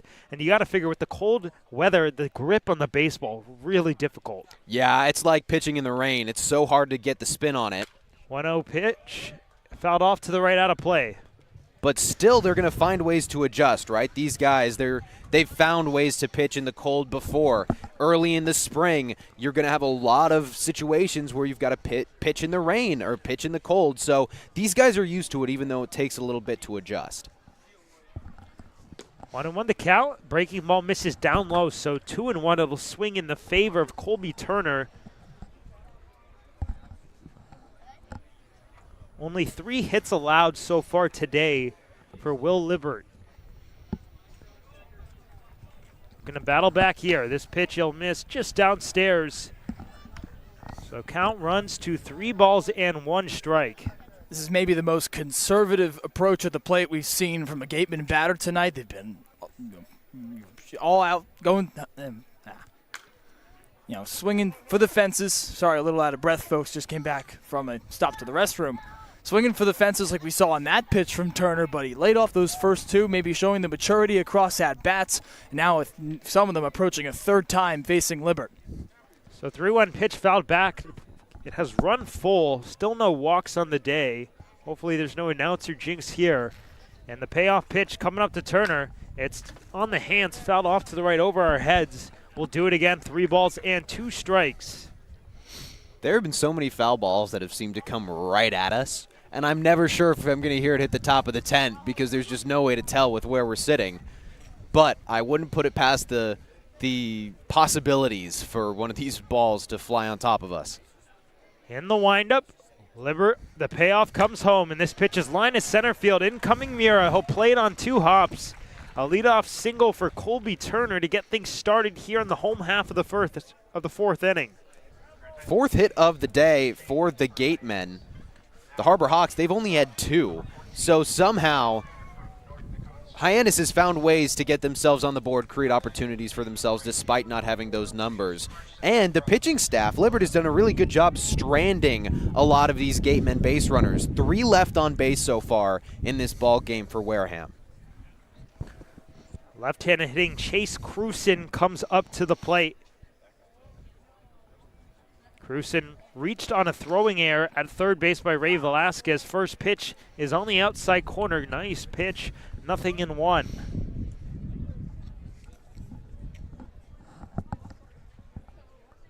A runner on for the Gatemen here in the home half of the fourth, and a 1-1 tie. Comes home, breaking ball off the outside corner, so 1 ball and 1 strike the count. Libbert has been tested early in this game, early in this season. He has faced a scenario in every inning where there's been a base runner, and he's been able to get out of it all but one time. He has shown some real grit on the mound, and still only allowing 1 in an inning. That's not going to hurt you too bad. 1-1 fastball, waved that and missed, so 1-2. Good pitch right there to the to the Upper St. Clair, Pennsylvania native. And early base runners leading to piles of runs, something that Libbert struggled with at Mizzou this past season. Takes a look over at first. Now he comes home, pitches high. Lackey thought about snapping a throw to first, but he will pocket that instead. Still enforced to dive at first by Turner. Back into the bag. 2-2 the count. In danger of bringing the second 3-ball count in as many batters here in the fourth inning. Takes a pause at the hill, looks over to first, now will come home, and a breaking ball misses off the outside corner. Looked like a good spot, but no budge by the home plate umpire. Something to note here that obviously Hyannis has stolen 4 bases thus far in this game, but Wareham on 1 attempt caught stealing, and they haven't dared run on Von Lackey after that. Snap throw to third back in the third inning. Here you go, they do try it, swing and a miss, the throw down to second. He got him. Strike him out, throw him out. How about that? 2-6. And that's exactly what I was just saying. Von Lackey, not someone you should run on if you're Wareham or any opponent that time. A solid jump from Turner off of first base, but quite the throw from Lackey. I'd love to see the pop time on that one. He sprung out of his crouch and hosed him at second. Yeah, it was like he was prepared for it. He had that right foot set back a little bit so he could jump forward into it, maybe prepping for a hit and run. This pitch is launched out towards left center field. Mura on the run towards the warning track, and about 3 feet in front of the wall will make the catch for the final out of the inning. So they grab a leadoff base runner, but he is not able to come around and score. We've played 4 innings from Spillane Field here in Wareham, a 1-1 tie as we'll head to the top of the 5th inning on the Harbor Hawks Baseball Network. When you need to dig, lift, move, cut, or just about anything else, then dial up the Rental Source staffed with equipment and construction experts. They'll help you get the right machine for the job and make sure it's delivered when and where you need it. With locations across New England and the newest and most reliable inventory, Milton Rents is your local source.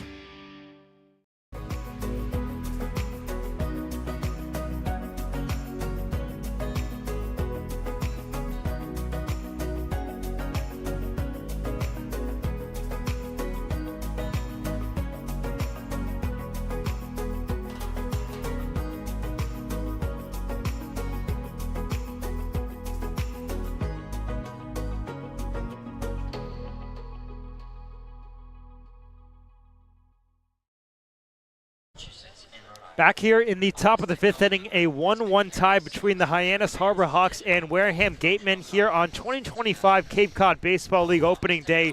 We do have an update for you guys. We noticed that Cameron Chialoy was in a lot of pain after getting hit by a pitch. He has since exited the game. Charlie Bates moves to left field. In comes Schaffner at shortstop, and a new look for the Harbor Hawks lineup, Gio. Yeah, and we mentioned earlier that Charlie Bates has played some outfield this season despite starting a plethora of games at shortstop for the Cardinal out in Stanford this past year.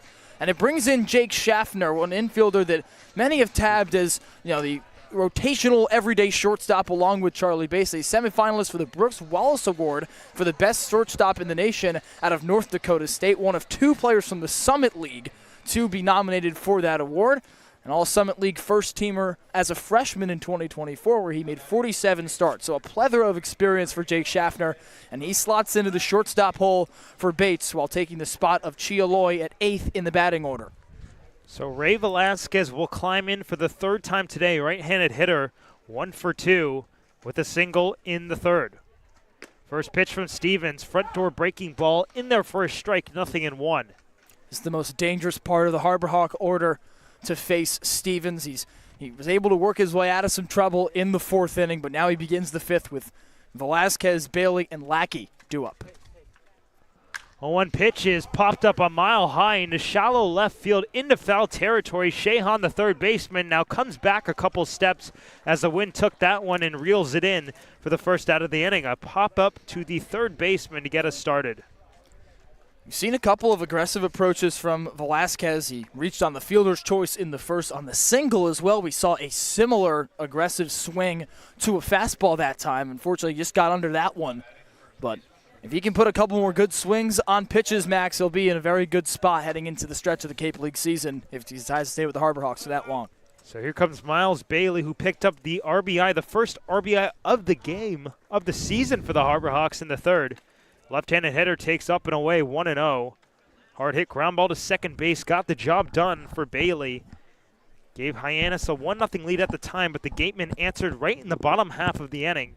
And now that's where we sit, 1-1 tie here as we approach the middle innings.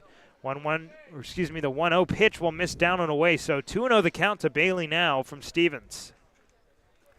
We've seen what Stevens has been able to do. He's certainly settled in after the early damage in the fourth of Federico reaching by way of a walk. Schaffner, or rather Chia Loy, hit by the pitch that has since caused him to leave the game. From the stretch, the 2-0 pitch is on the back door, but a little bit too far outside. So 3 balls and no strikes to Miles Bailey. And since then, since allowing those 2 initial runners on base, Stevens has done nothing but retire Harbor Hawks. 3-0 taken all the way in, outside ball 4. The second walk issued by Jordan Stevens and the fourth of the day by Gatemen pitching. Wareham has really given Hyannis a lot of extra opportunities via these walks. I mean, even if you cut those walk numbers in half and make him put that ball in play, it could potentially wipe that run clean off the board for the Harbor Hawks. So if Hyannis can keep drawing those, the inability to hit right now is not going to matter as much because they still will have opportunities. Von Lackey at the plate. First pitch upstairs. That is now 5 straight balls thrown on the hill by Jordan Stevens. What's the school that chants the number of balls that you've thrown at you? You guys know what I'm talking about? I think that's SAC. A&M? A&M. Thank you, D-Bot. Gig 'em. In their first strike. So 0-1 the count. I believe that is actually 1-1. Scoreboard wasn't updated. My apologies. Should have went with the gut. Bailey on first, 1-1. Lackey swings, grounds one to the shortstop. Taylor made double play ball, flips to second one. Turner to first in time. 6-4-3 on the inning-ending twin killing. Well, we've played 4.5 here from Spillane Field. We'll come back for the bottom of the 5th inning where the Harbor Hawks and the Gatemen stand at a 1-1 tie on the Harbor Hawks Baseball Network. When it comes to delicious food, the best place to start is with great appliances. And Cam Appliances is your one-stop shop for any budget with brands like Thermador, Viking, Bosch, GE, and so much more. Cam Appliances, sales, delivery, installation, and service in the heart of your home with locations in Hyannis, Nantucket, and Hanover. Here at the Mass State Lottery, we're known for our monster wins. But there's no bigger win than the $1 billion we provide each year to support all 351 cities and towns in Massachusetts. In our game, we know that supporting local businesses and helping communities is how we all win. Because at the lottery, we're all playing for the home team. The Mass State Lottery. Welcome to the state of winning. Back here in the bottom of the 5th inning for the Harbor Hawks and a new pitcher coming into the game. the day is done for Will Libbert, and what an effort it was. He went 4 innings of very strong baseball, allowed that 1 run, but a lot of strikeouts, very high in the strikeouts today, and that's got to be really impressive coming out of the gate. So it was the 4 innings, 4 hits, 1 run. It was not earned, and 6 strikeouts. Yeah, 6 Ks the number to look at there for Will Libbert. He got him in a variety of ways, a couple with a fastball, a few with the breaking ball that fooled hitters to the point where they were down on their knees, swinging out of their shoes to balls that were even bouncing 58 of the 60 feet to the plate. Libbert, a very strong showing to only allow 1 run, despite the amount of times that the Gatemen reached in those 4 innings of work. And 6 Ks, a number he should be very happy with for his first Cape League appearance. And Eric Hofberg, the new pitcher, into the game, Graham.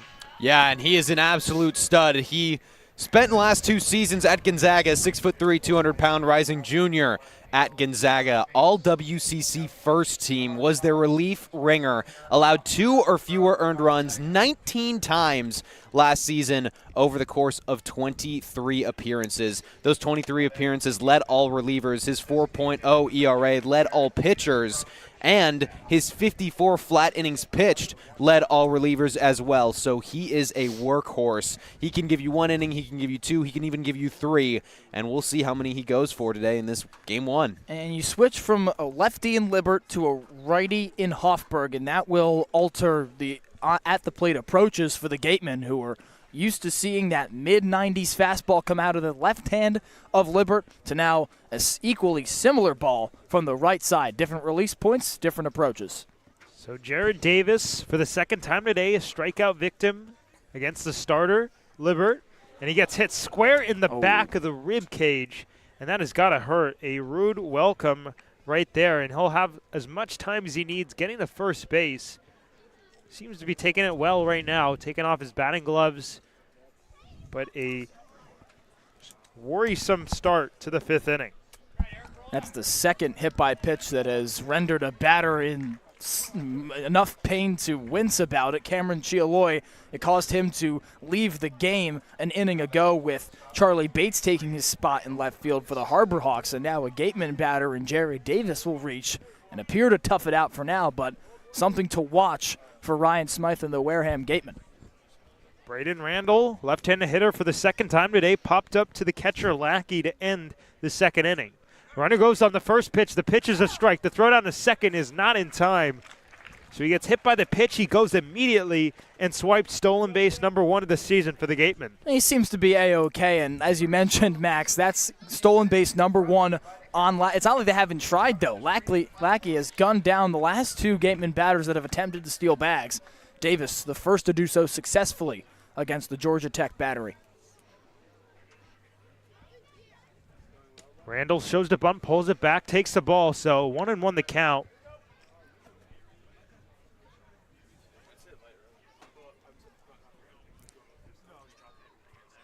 Left-handed hitter from Atlanta, Georgia, and a rising junior at Ole Miss. Producer Sam Montag, excited for another Atlanta boy, shows the bunt, and I believe he went around or fouled it off.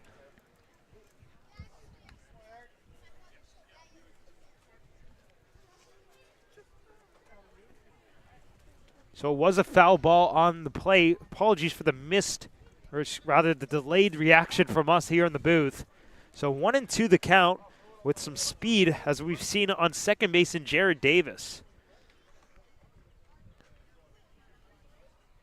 Hofberg on the hill, takes a look back. Now he fires, and that'll miss downstairs. Could have been a balk right there. I mean, he came set very fast and came home immediately after looking to second base, but no issue, no call right there. Definitely don't want to run it to a 3-ball count to the number 9 man. Now the 2-2 pitch on its way. It swung on and missed, strike 3. First strikeout of the day for Eric Hofberg, and a big out, number 1, here in the bottom of the 5th inning. And that's strikeout number 7 for the Hyannis pitching staff. They have been striking guys out left and right, and it follows after that hit by pitch on his first pitch of his first appearance in the Cape League. So that's going to probably settle Hofberg down quite a bit. And I do want to say that hit by pitch, that's the first free base that the Hyannis pitching staff has given up in this ball game. Speaks volumes to their pitching. Top of the order, Hayden Yost takes ball 1 down low. like a changeup or breaking ball. 1-0 the count. And I do just want to add, Max, that that's probably a very welcome sign for this coaching staff at Hyannis, because this team had the third best ERA in the entire league last season at 4.25, so I'm sure they'd love to have that again. 0-1 pitch, fouled back, or rather 1-0, fouled back, so count evened up at 1-1. Another race to the ball. Hyannis Bat Boy will take the win on this one. So we've had a close game on the field, but the off-field games, not so close. Yeah, and I'll add to your point about the ERA dip, Graham, by saying that this is a Hyannis team that at points the last season was abysmal on the road, so even better to see it away from McKeon Park. 1-1 down low, 2-1 the count. Yeah, Harbor Hawks 16-3 at home at the friendly confines of McKeon, but it was not the same story on the road. They still notched that first place in the Western Division at 24-12-2. So the bar has been set, but as we heard from pregame, Mitch Carricker's got his eyes on the championship. 2-1 the count. The pitch is grounded down the first baseline, out ahead, foul. You can't capture a Cape Cod Baseball League championship without success on the road. A lot of Cape League sites that are sometimes difficult atmospheres to play in. There was a stretch in July where the Harbor Hawks were 3-8 on the road. Wareham, these Gatemen were playing right now, took the top spot in the West Division for a chunk of the season. The Harbor Hawks did collect themselves for 3 of 4 road wins, including a win over Catuit. The Harbor Hawks first at Lowell Park since 2019. 2-2 pitch. Keeps the hands back, so that's down low, ball 3. A very calm, collected plate appearance by Hayden Yost, who is 0 for 2, a strikeout in the first, and he reached on that throwing error by Will Libert in the third. Lackey on second, a speedy runner. You figure anything down for a base hit's going to score him. Now the payoff is on the top of the bat and fouled off to the right, out of play, way out ahead. Well, the more a batter sees a pitcher, the more it tends to favor the batter. Last 2 pitches, he's made contact, but I like the stuff that we're seeing from Hofberg. He's also kind of switching up what he's showing Yost in the top of the order, which is going to give him a little bit of an advantage. Now maybe he can tunnel that last pitch. Like one Paul Skeen said, no pitch is a wasted pitch. We'll see what he goes with here. Here's the payoff, and it's grounded softly to the right side. Straight away, McKay to first for out number 2. And Davis takes third base, but now 2 outs in the inning for Van Cheon. We didn't see any wasted pitches there from Eric Hofberg. Sure, some great plate protection from Hayden Yost, but he gets him in the end. Hofberg, a ground ball pitcher, not as many strikeouts as Will Libert certainly had last season at Mizzou. He did get a strikeout to start the inning and gets an out there on the ground down. Every pitch in that at-bat was on the inside part of the plate as he gets Van Cheon way out ahead. Kind of a Javi Baez 2021 Mets swing on that one. and what a pull. And maybe you guys have seen that clip, right, where he finishes a swing, the ball's not even next to him. Oh, I Insane. do, yes. Does it twice. It was so nice you won it twice. Deep into the baseball knowledge for Max there, and I'll add to that I'm point. a big rabbit hole guy, sorry. I'll add to that point on Hofberg pitching outside to a lefty. That's maybe his spot for the swing and miss ball to make a lefty batter and Hayden Yost chase. Almost did it 3 times. Did he? No, he didn't. I was going to try to say the first base umpire's name, but I'm not going to attempt that right now. Would you like me to Sure, substitute go ahead, that? Gio. John DeGirolamo. Thank you, my favorite Sicilian. So 1-2 the count, and the pitch. He swung on and missed, strike 3. He swords him and gets 3 Javi Baez swings right there. So a beautiful job to work around the leadoff hit by pitch, and the Harbor Hawks get out of the bottom of the 5th unscathed. It's a 1-1 tie as we head to the top of the 6th inning on the Harbor Hawks Baseball Network.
We've reached the top of the 6th inning here from Spillane Field. A 1-1 tie between the Hyannis Harbor Hawks and the Wareham Gatemen.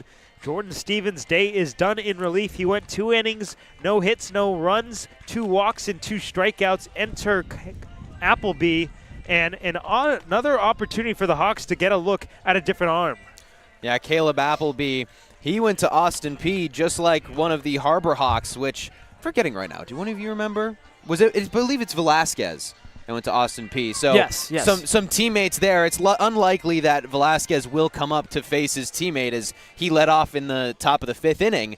But Appleby, he had a pretty good showing in 2025. 3.5 ERA over 19 appearances, 36 flat innings pitched. So usually only good for 1, 2, maybe a 3rd inning if you're lucky with him. We'll see how long they keep him out there. He's got some really good stuff, though, 3.5 ERA. Absolutely, and it'll be Ryan McKay to lead it off for the Harbor Hawks. 6, 7, 8, McKay, Federico, and Jake Schaffner due up for the Hawks. Now batting the second baseman, number 5, Ryan McKay from Michigan State. McKay 0 for 2, a pop-out and a fly-out in his only 2 at-bats, but that fly-out very deep to right field. That was one that felt like it could have gone. If it was a little bit warmer and the wind wasn't maybe gusting like it is, that could have gone out for sure. So the new Appleby arm on the hill. First pitch gets out of the way of the fastball, 1-0. McKay not a guy known for his power as much. He only had 5 home runs with Michigan State last season. He did have 20 doubles, but part of that is because of his speed. He's only 5'10", 180 pounds. So to get a swing like that on the ball, it's got to feel good. 1-0 pitch, again out of the way of it. 2-0 the count. That one down in the dirt. 2 balls, no strikes. And how about this measurable matchup? 5'10", 180 on McKay, 6'7", 245, Caleb Appleby. An imposing figure atop the rubber. And McKay will try to torch him here. 2-0 the count. And the offering. Shows the bunt, pulls it back, takes a strike. 1-1 here in the top of the 6th inning on opening day of the 2025 Cape Cod Baseball League season. Harbor Hawks plated a run, and the Gatemen answered that back in the 4th inning. Some more opportunities throughout the rest of the night. 2-1 pitch way upstairs. Looked like a breaking ball that just slipped out of the hand of Appleby, so the count will swing even further in the favor of Ryan McKay. 3 balls and 1 strike.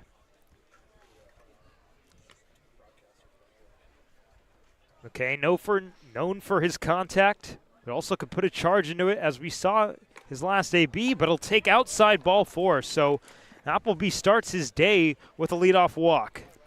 And there's Ryan McKay working his first walk of the Cape Cod Baseball League season in his time with Hyannis. He led Michigan State in walks.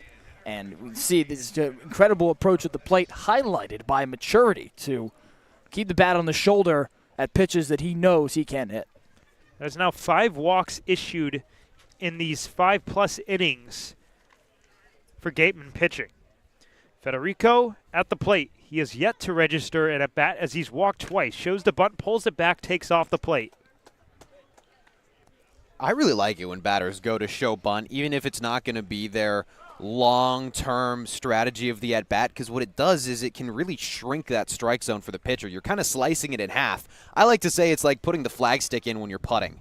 The hole just looks like it's cut in half, and I think the same is true of the strike zone, because it's often that you see a pitcher miss. You kind of get up in that batter's box, you put the bat out, and it splits it. And we just saw a ball. So even if Federico doesn't go right back to that bunt, which he very well might, because a very speedy Ryan McKay's over at first, I like the strategy of going out there early. McKay did it in his at-bat, and then he didn't take his bat off the shoulder for the rest of it. So it's just a good way to maybe throw the pitcher off a little bit, even if you're not trying to bunt.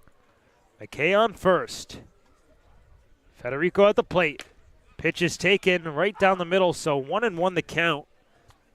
So there was a quick mound visit from Mac Rose. It looked to be effective, at least for the immediate pitch to follow. Federico, I mean, we've seen just the plate discipline that really adds more pressure on pitchers when they know that they can't get away with missing a little bit away off the plate. So long pause, 1-1, misses upstairs. The pitch, a ball to throw on the second on the stolen base attempt is in time.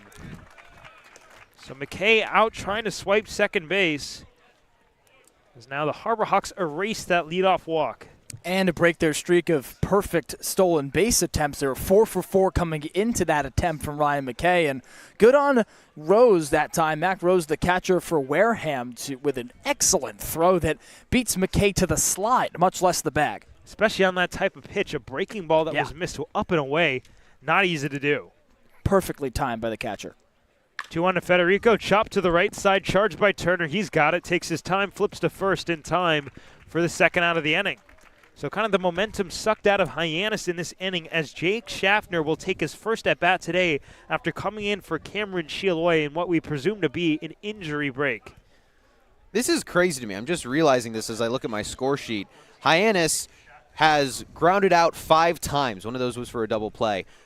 Of the 5 times that he's grounded out, 4 of them have been to the second baseman in Turner. He's just got a magnet over there. Jake Schaffner in for the first time. North Dakota State rising junior. Shows the bunt, gets a good one down the third base line, but it'll roll foul. Good idea in a 1-1 tie here in the 6th inning. But you got to figure third baseman now, Shahan, will be playing even with the cut in the attempt of that once more. And we've seen nearly every batter of this inning show bunt at least some point during their AB. That's the first one we've seen that's actually left the bat and not reached the catcher's mitt. And Schaffner, with the placement of that bunt, likely is in at first, if that stays fair. A .373 average in 54 games this past season at North Dakota State for Schaffner. 0-1, he takes outside.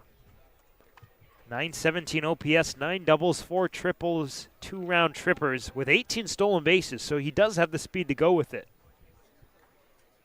Count even at 1-1. Appleby, the beneficiary of some good outs for the Gatemen. Here's the pitch, and it's taken downstairs. That was the fastball, so the count will swing in Schaffner's favor. 2 balls and 1 strike.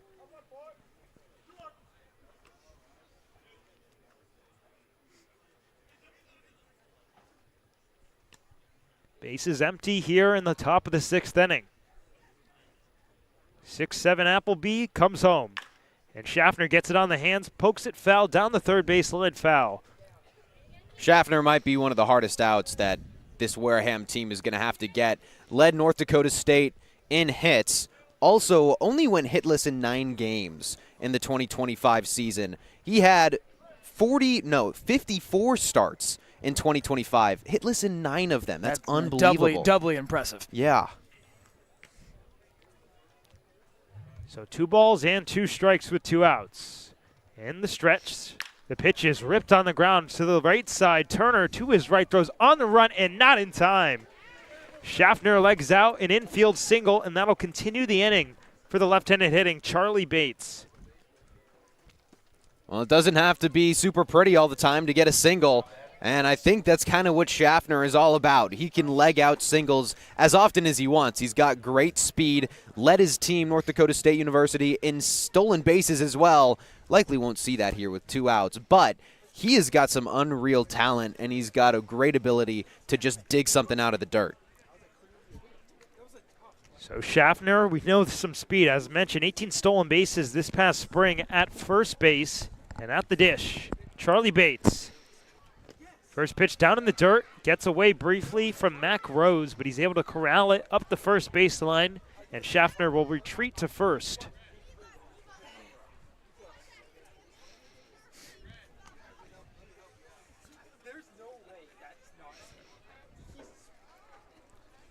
No 1-1 tie here in the visiting half of the 6th inning at Spillane. 1-0 pitch coming up. We'll have to wait. Check over at Schaffner. He's back head first safely.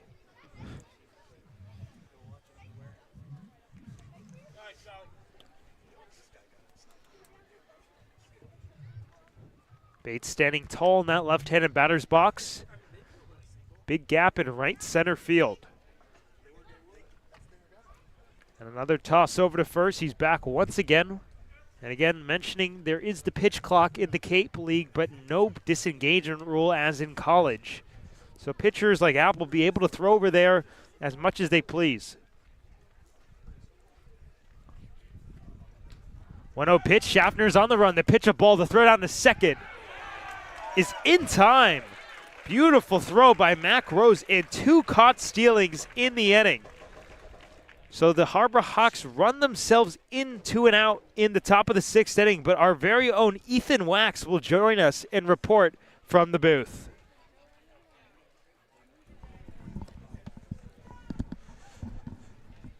Good evening, everybody, and welcome back. As my name is Ethan Wax. The Hawks hope to create some of the early season magic today that they began last season with.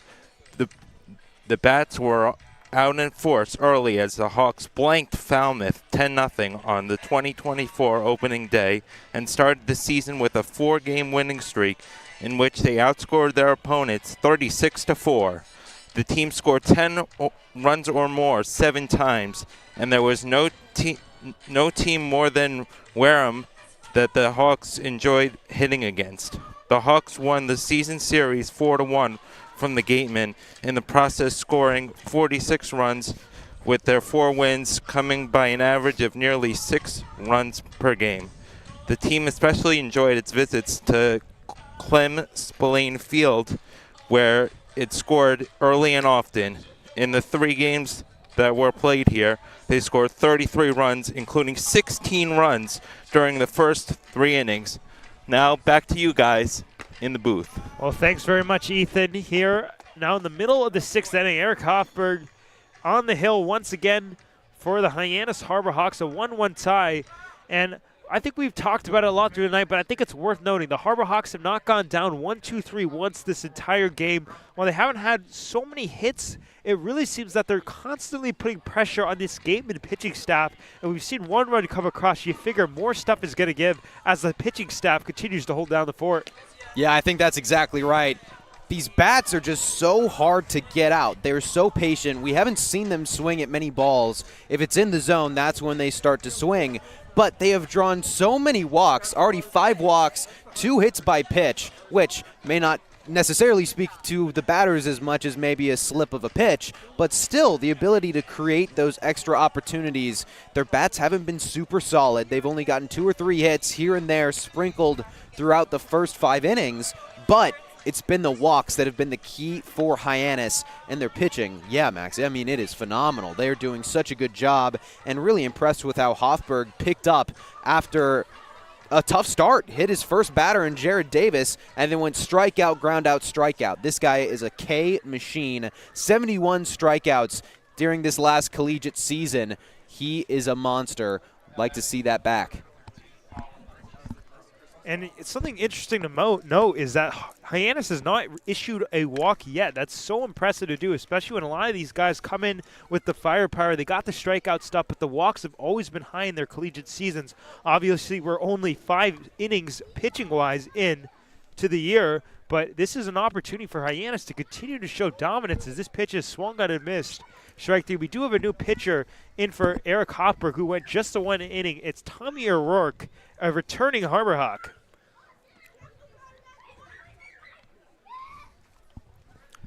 Nothing in 1 the count. And the left-handed Richie fouls it straight back. So 0-2 in the driver's seat right here for O'Rourke. O'Rourke, 6'2", 211-pound graduate from Vanderbilt. Had a 4.02 ERA with 3 wins over 15 appearances. Never started. Actually only tallied 15 2/3 innings over those 15 appearances. 0-2 down low. They check at third. He did not go. 1-2. So likely that this will also just be 1 inning for O'Rourke. Hoffberg did 1. O'Rourke likely going to do 1. And so then we'll see what happens in 7, 8, 9. Colin Ritchie standing with a deep, wide stance in the left-handed batter's box. 1-2 pitch, fastball lively, but upstairs. 2 balls and 2 strikes. Ritchie 1 for 2, a single back in the first inning. That was that broken bat single off the starter, Will Libert, and then a strikeout swinging in the 3rd inning. once again against Libbert. 2-2 offering is a late swing, fouled back over by the porta potties down the third base way.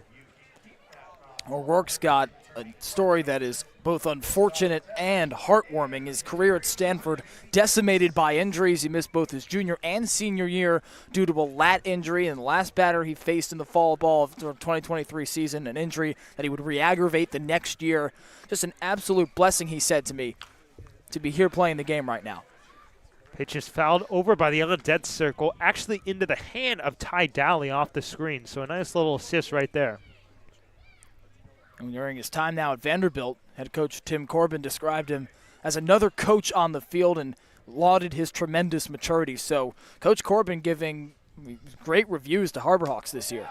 2-2 pitch is swung on and missed, goes with a breaking ball and nothing but air for Colin Ritchie. A good start to the 6th inning for Hyannis.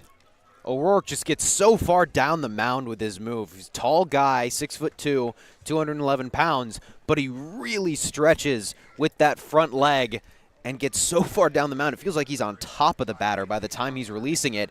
That's strikeout number 9 for this Hyannis pitching staff today. They have been really cooking on the mound. You got to get a strikeout sponsorship. You're going to be making a lot of money, some business. First pitch to Ty Dowley, taken down low, 1-0.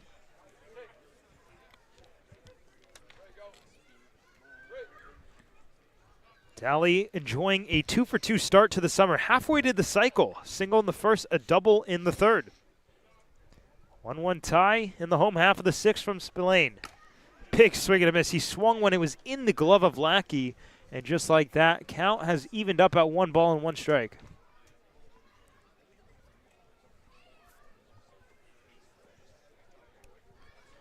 Left fielder Bates playing off the line towards the left center field gap.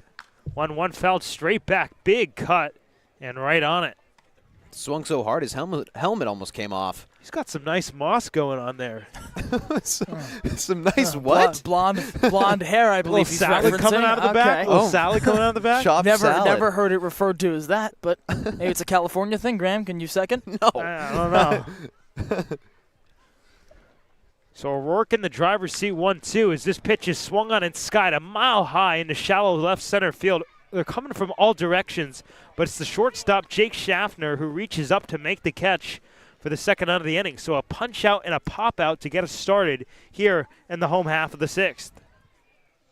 And Dowley way underneath the breaking ball that time. He mentioned a 2-for-2 start to the game, a single and a double in the third, and that time could not buy anything off of the heat from Tommy O'Rourke, and he did not leave the gas in Nashville, the big graduate righty.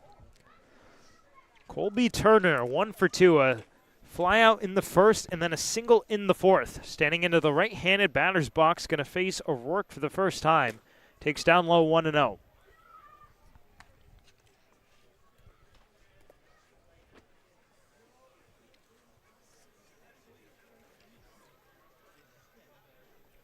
Lights just flickering on here at Spillane Field. The first time under the newly renovated.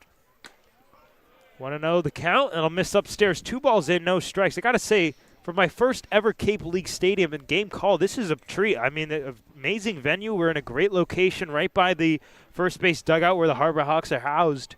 No complaints for me. A wonderful facility now. It pales in comparison to what it was.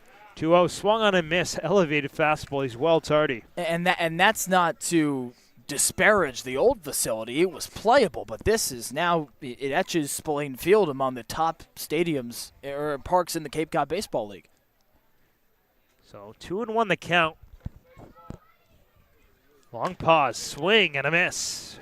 Another fastball. Looks like to be in that similar location. If it ain't broke, don't fix it. Wait, did I say that right? If it ain't broke, don't fix it. Yeah, you got it. There you go. I got it. I just have to make sure twice. Have some confidence in yourself, Max. It just came out so fast, I wasn't sure if I said it right. Anyways, 2-2 count with 2 outs. Goes another time into that pitch. It's fouled back, so it looks like he's on it. I wouldn't be surprised if they tunnel one, maybe a breaking ball, starting in that similar location, then falling off the table. It's very likely, but I will say Colby Turner, his one fault at the plate is that he chases high. That's on the scouting report. That's what these Hawks pitchers know, so that's why he's gone right back to it. O'Rourke, he's peppering the top of that strike zone because he knows it's likely Turner will swing, but tunneling one of those pitches with a 12-6 curve could be very, very effective.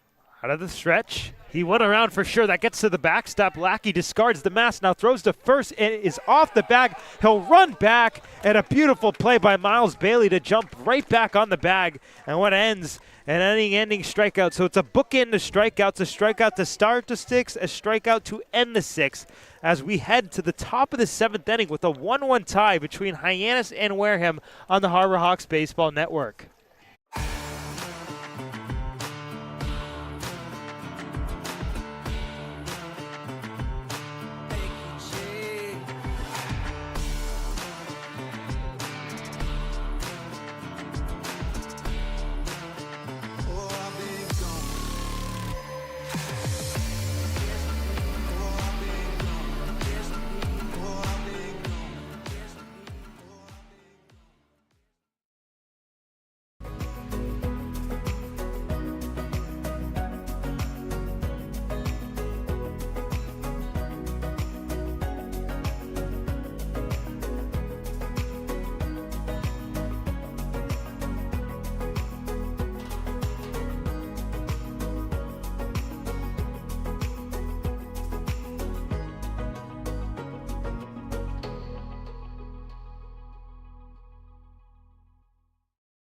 At Spillane Field, headed to the bottom of the sixth inning between Hyannis and Wareham, still knotted up at 1. Giovanni Collada joined by our producer, Daniel Bottolino, a 2-year producer here in Hyannis, beginning his second season in the Cape League here in 2025. We have a new segment to introduce this season on the Harbor Hawk Baseball Network. We're going to play a little Stump D-Bot here. It's your nickname, as you're known around the press box at McKeon Park and beyond across the Cape. We're going to give you a player with an obscure school with an obscure mascot to see if you can rack your brain for the answers. The inning begins here. Charlie Bates at the plate. Caleb Appleby's still pitching for Wareham. If it's Charlie Bates, I know it. Well, it's Stanford and it's the Cardinal. Yeah. I wasn't good. That's not the answer. Dang it. This player is on the Wareham Gatemen. We'll let Max take over for a pitch here from Appleby. 6-7 righty comes home. First pitch on the bottom of the zone. Good changeup, 0-1. Your player is Ty Dally. He's 2 for 3 today. He attends Mercer College. D-Bot, first time this season. What is the mascot of Mercer College? Mercer is orange. They beat Duke in that March Madness in 2015. 0-1 fouled back into the mitt, 0-2. I'm picturing that white kid just dancing in that circle. Tigers is what's coming to my mind. Final answer? I know it's not, but yes. D-Bot has been stumped for the first time this summer. Mercer are the Bears. Same thing. Shout out to Sam Montag, though, on the board. 0-2 is line foul down the third base line. We'll do it again. I believe you motioned Bears, Sam, and you are correct. Sorry, I'm watching the game. You should play in Stump Sam here. Not looking at the producer. Well, D-Bot, thank you. This will be a segment that will continue all summer long. We'll see if maybe you can send in some mascots to see if you can stump D-Bot here on the Harbor Hawk Baseball Network. Hey, hot start, kid, 0-1. Sorry, D-Bot. 0-2 down low. 1 ball and 2 strikes.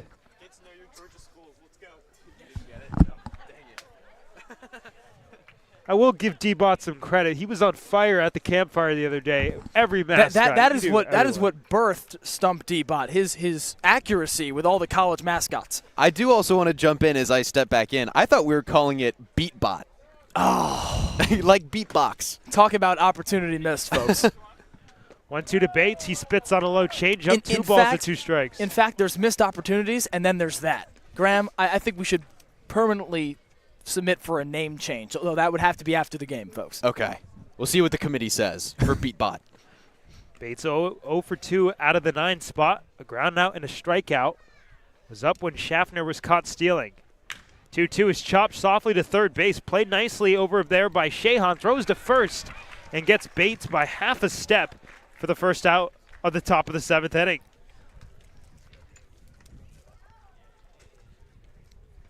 That side of the infield just has not seen much action.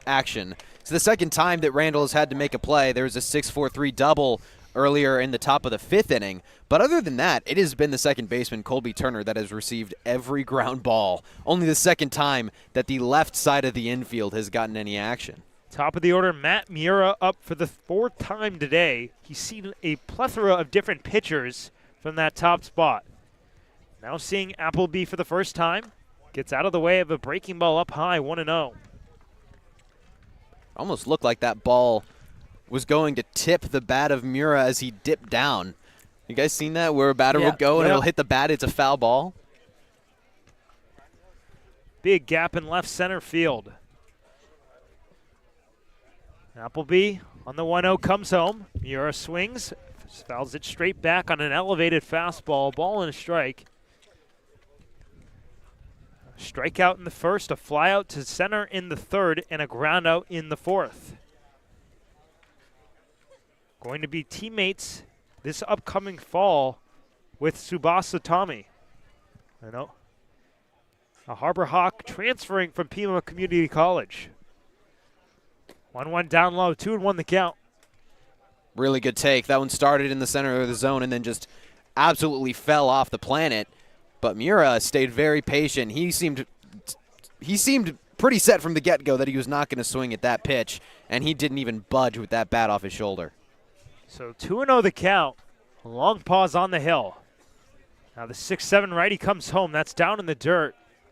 So 3 balls and 1 strike to the leadoff man, Matt Miura. Of course, some speed. And you got the big guns coming up. Andrew Williamson on deck. Ray Velasquez in the hole for Hyannis. Been a bit of a stretch without a base runner for Hyannis. The 5th and the 6th innings saw only one player I'm going to retract that statement altogether. There were base runners in each of them. It's felt like that, just with 1 out here in the top of the 7th. 3-1, fouled back into the glove of Mac Rose, so it'll run full. We've seen a lot of walks today for Gatemen pitching. 5 on the day, 4 strikeouts, but Hyannis no walks so far and a lot more strikeouts. Still a 1-1 tie and an opportunity for the Hawks in the later innings. The payoff to Miura is grounded back to the mound. Appleby's got it. He'll run it to the bag. Now flip underhanded to Daly for the 2nd out of the inning. So back-to-back grounds outs to get us started. And Andrew Williamson coming up with nobody on but 2 down.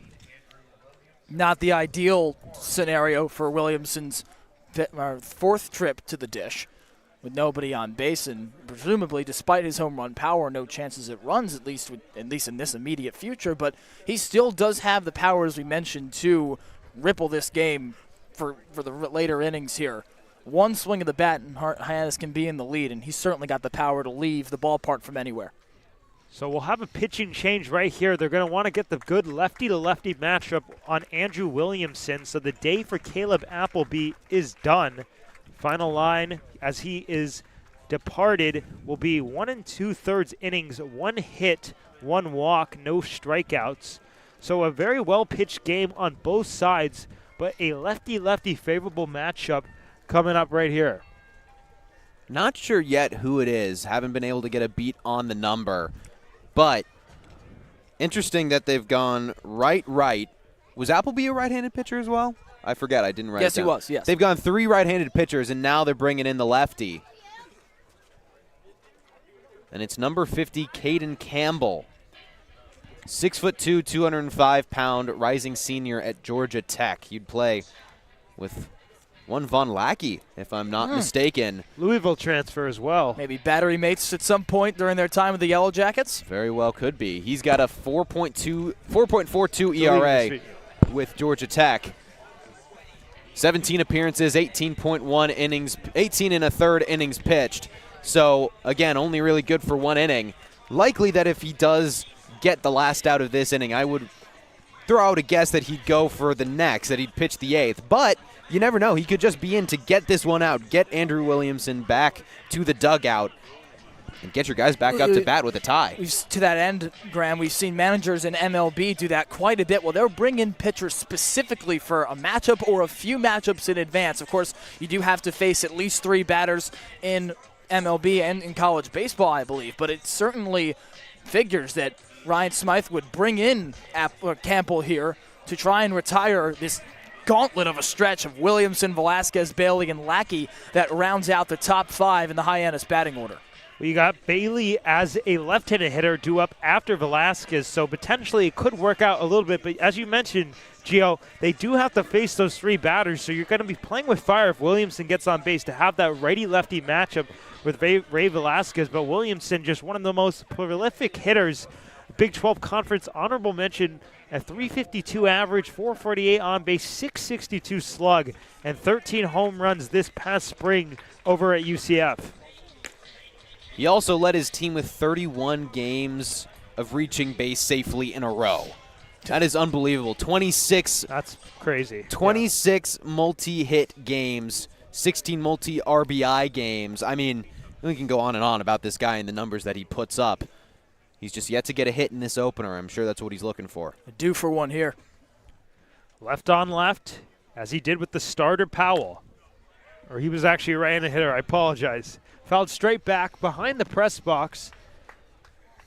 So a healthy hack on the first swing against Campbell.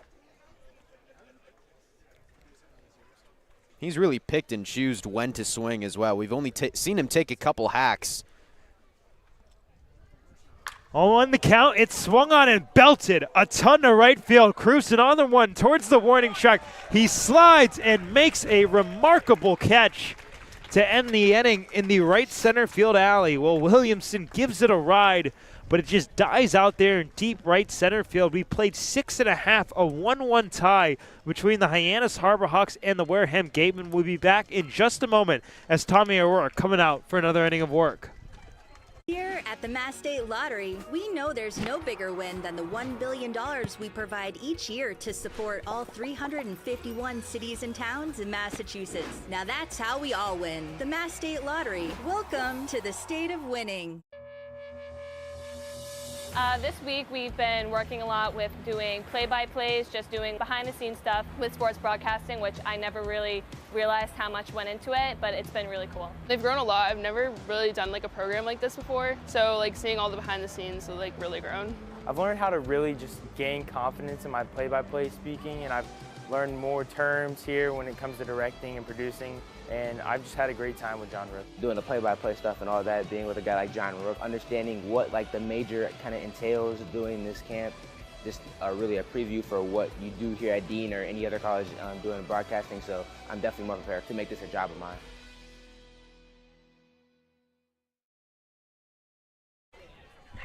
Now here in the home half of the 7th inning, a 1-1 knot between Hyannis and Wareham here on opening day of the 2025 Cape Cod Baseball League season. Max Schwartzberg, Graham Nash, Gio Collada here with you on the Harbor Hawks Baseball Network. And they got their work cut out for them, Cruson, Rose, and Davis, but 2 lefties coming up against O'Rourke. O'Rourke coming off a phenomenal inning. He struck out 2 in the top of the 6th. And also only faced 3. It was 3 up, 3 down, which only the second time in this ball game that Hyannis has pulled a 3 up, 3 down inning. So he's coming into the 7th with a lot of juice. I will say, though, that he never played more than 2 innings, never pitched for more than 2 innings in an appearance at Vanderbilt in 2025. So this will likely be it for Tommy O'Rourke, but he has gone 2 innings before, so he will have the stuff, he will have the gas in the tank to go for this full inning. Well, Chase Cruson, the guy who just made that remarkable catch in right center field to rob Andrew Williamson of extra bases, takes ball 1. And that to the point about O'Rourke's limited outings, it could be due to his lat injury. That's up and away, 2 balls and no strikes. That robbed him of 2 seasons of his career as a member of the Stanford Cardinal. And I don't know if Coach Carricker would want to stretch him too deep into this game to try and preserve him for the season, knowing that he's got an injury history. 2-0 count, fastball outside, 3 balls and no strikes. Falling behind of the number 6 hitter, Chase Cruson, who's 0 for 2 out of that spot, reached on an error in the 2nd and struck out swinging back in the 4th. 3-0 pitch taken at the top of the zone. Good fastball right there. So 3 balls and 1 strike. I think Cruson is due for a really, really good at bat. It seems to me that whenever a defensive player makes a really great play, it fuels them into the next inning if they come up to bat. And he's basically at no break time. Big swing and a miss at the 3-1. Challenge fastball and a big hack, but nothing to show for it. So he was down 3-0. He works it back full. 3 balls in, 2 strikes to Cruson. Outfield straight away. The payoff pitch is taken just downstairs, ball 4. I've always wondered how that works, Graham, or not works, but how a player deals with that, making that great catch, going all-out effort, and then having to strap up and get to the plate mere seconds afterwards. We see how it works for Cruson. He's able to level himself out, watch as O'Rourke navigates the zone, and walk his way to first base on a 6-pitch walk. Yeah, that's arguably more impressive than getting a hit is drawing the walk after a big play. Right. Got to settle the nerves, bring the adrenaline down, but I mean, that was as mature of an at-bat as we've seen tonight. Mac Rose, the backstop at the plate. Fastball up and away, 1-0. Rose 0 for 2, a ground out in the second, a fly out in the fourth. And that was the first walk of the day issued by Harbor Hawks pitching to Cruson. Left-handed hitting Rose. On the run is Cruson. The pitch is a ball. The throw down to second is on the, ooh. Guess he missed the tag right there. Missed the tag. It hit him in the face, it looked like. Schafter comes over from short to apply the tag. Dropped the ball. Dropped the ball, but had the mitt directly in the face, underneath the helmet almost, of Chase Cruson, who does get credited with the steal despite eating Schafter's mitt, per se. The Harbor Hawks have left 5 on base. Gatemen 4. 2-0 the count. Big swing and a miss from Mac Rose, swinging for the fences. It's only the second stolen base of the day for the Gatemen, and on both stolen bases, it's been because Von Lackey behind the plate has popped up kind of backwards, and so his momentum isn't going towards second. He hasn't been able to get it off quite as quickly, but back in the 4th inning when Colby Turner got caught stealing, he had great pop forward. 2-1 pitch is hammered towards left field, and they've got a beat on it. Bates makes the grab. Allowed out number 1. Feels like the wind is blowing in a little bit today. Nice breeze towards us, so that would incline that towards the left field. It's just straight in at that perspective. I think that's right, and matching that with the cold is just going to mean that the ball is going to die. It is going absolutely nowhere. It is June, so kind of, we're here. You wouldn't think that based on how cold we are. Yeah, it's wild. This is what they call a San Francisco summer.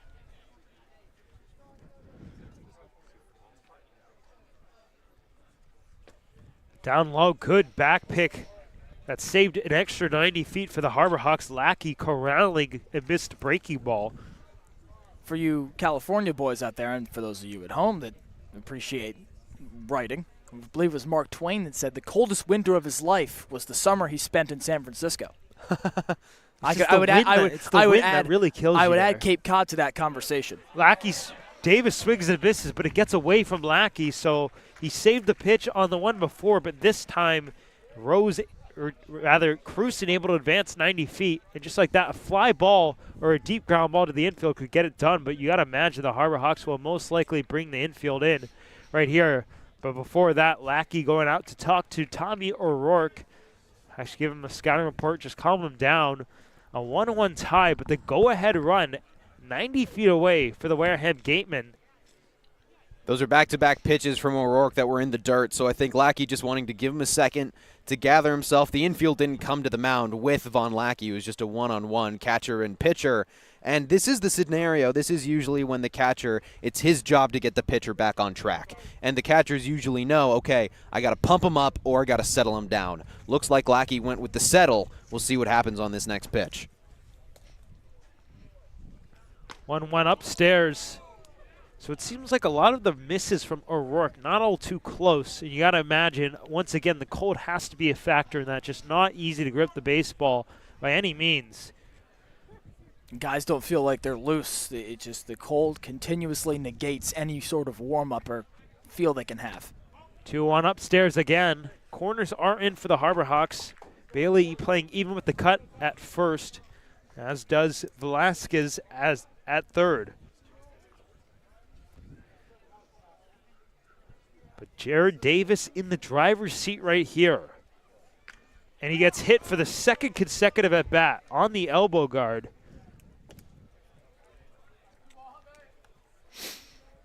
Well, what we're seeing from Jared Davis, the DH batting 8th for Wareham tonight, is toughness beyond compare in this game. How about wincing pain as he took one in the back in the 5th inning to reach first and then eventually be thrown out at second in an attempt to steal. Seemed to be A-OK after that hit to get up here for another at-bat and, of course, attempt to steal. Now he eats one off the inner elbow. And none of them could feel all too good tonight given the frigid weather. Well, you got to figure Davis is going to be on the run any pitch here. We've already seen the speed. They want to get out of that double play. Already taking a sizable lead, starting to stop. Pitch is a strike. Lackey was ready to throw back to first. Lackey's crouching down there with one foot behind the other. It looks like that right foot, he's ready to springboard up whenever that runner over at first, Jared Davis, takes off. One well up and away as Cruson retreats back to third, as does Davis at first. 1-1 here in the last of the 7th inning. But Wareham perhaps their biggest threat of the entire night on hand right now. O'Rourke out of the stretch. Big leg kick. Now he fires home, and a delayed steal as they will not even attempt to throw. He just pockets it. The pitch was swung on and missed. So a 1-2 advantage for O'Rourke over the number 9 man, Braden Randall. But now 2 in scoring position, and a potential single could score those 2 runs.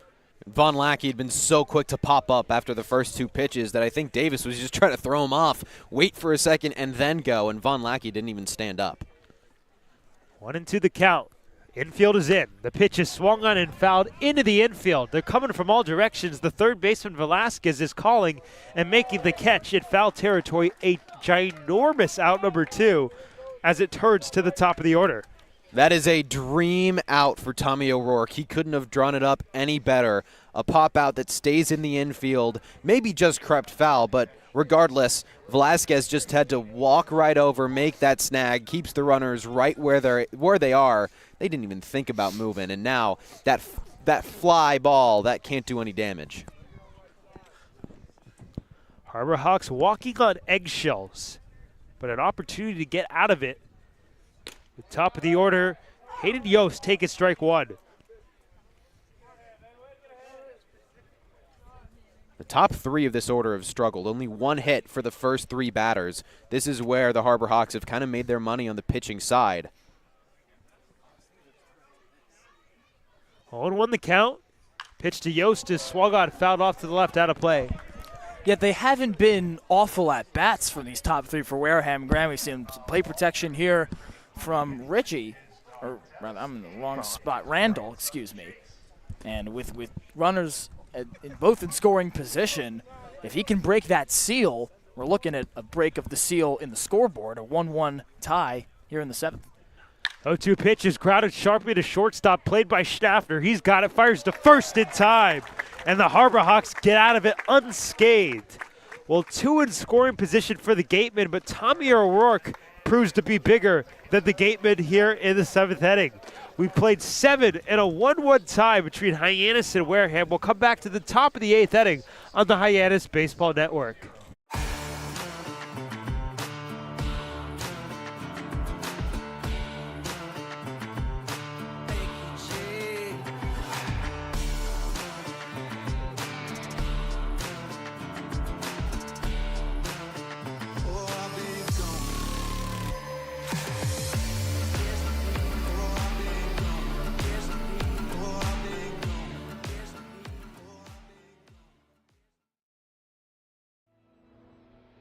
Your future begins at Dean College. Make a difference.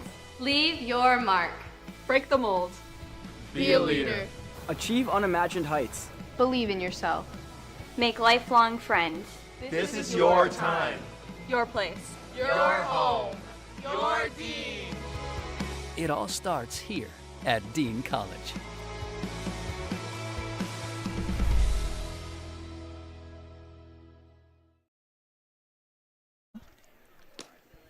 Welcome back to the top of the 8th inning, and Graham, you said it in the middle of the inning. It is a pitcher's duel today a 1-1 tie here on opening day of the 2025 Cape Cod Baseball League season. There's strikeouts all across the board for Hyannis. Only one walk, a lot of walks, a couple strikeouts for the Gatemen, but we sit at that 1-1 tie. We've seen a lot of pressure applied, especially in the late innings, and you got to think, guys, that something has to give in these final two frames. Something is going to give. Hard to tell right now which side it's going to be on. You would lean probably Hyannis just because of the number of walks that the pitching staff of the Gatemen have given up. But Campbell, the first lefty that the Gatemen have put on the mound in this ball game, and he was very efficient getting out Andrew Williamson. It was a hard-hit ball from Williamson and a great play from Cruzen over in right field. But he's got a very interesting sidewind delivery, kind of releases it at 3 o'clock. First pitch to Velasquez, questionable call at the bottom of the zone, first strike, 0-1. And so this is a much different look, something that the Hawks have not seen today. They went through 4 righties, and now they're getting a little bit of a sidewind release lefty.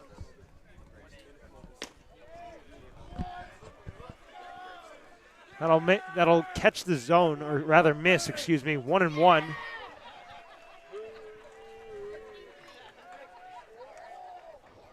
Lefty to righty, right here. Velasquez, 1 for 3. Here's the pitch. He gets out of the way of a fastball, so it swings in his favor. 2 balls and 1 strike.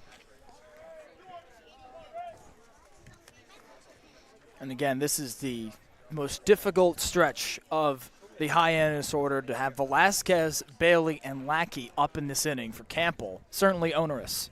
2-1 fastball, a little bit inside. Gateman dugout really wanted it, but no call from the home plate umpire. So 3 balls and 1 strike with Miles Bailey waiting on deck.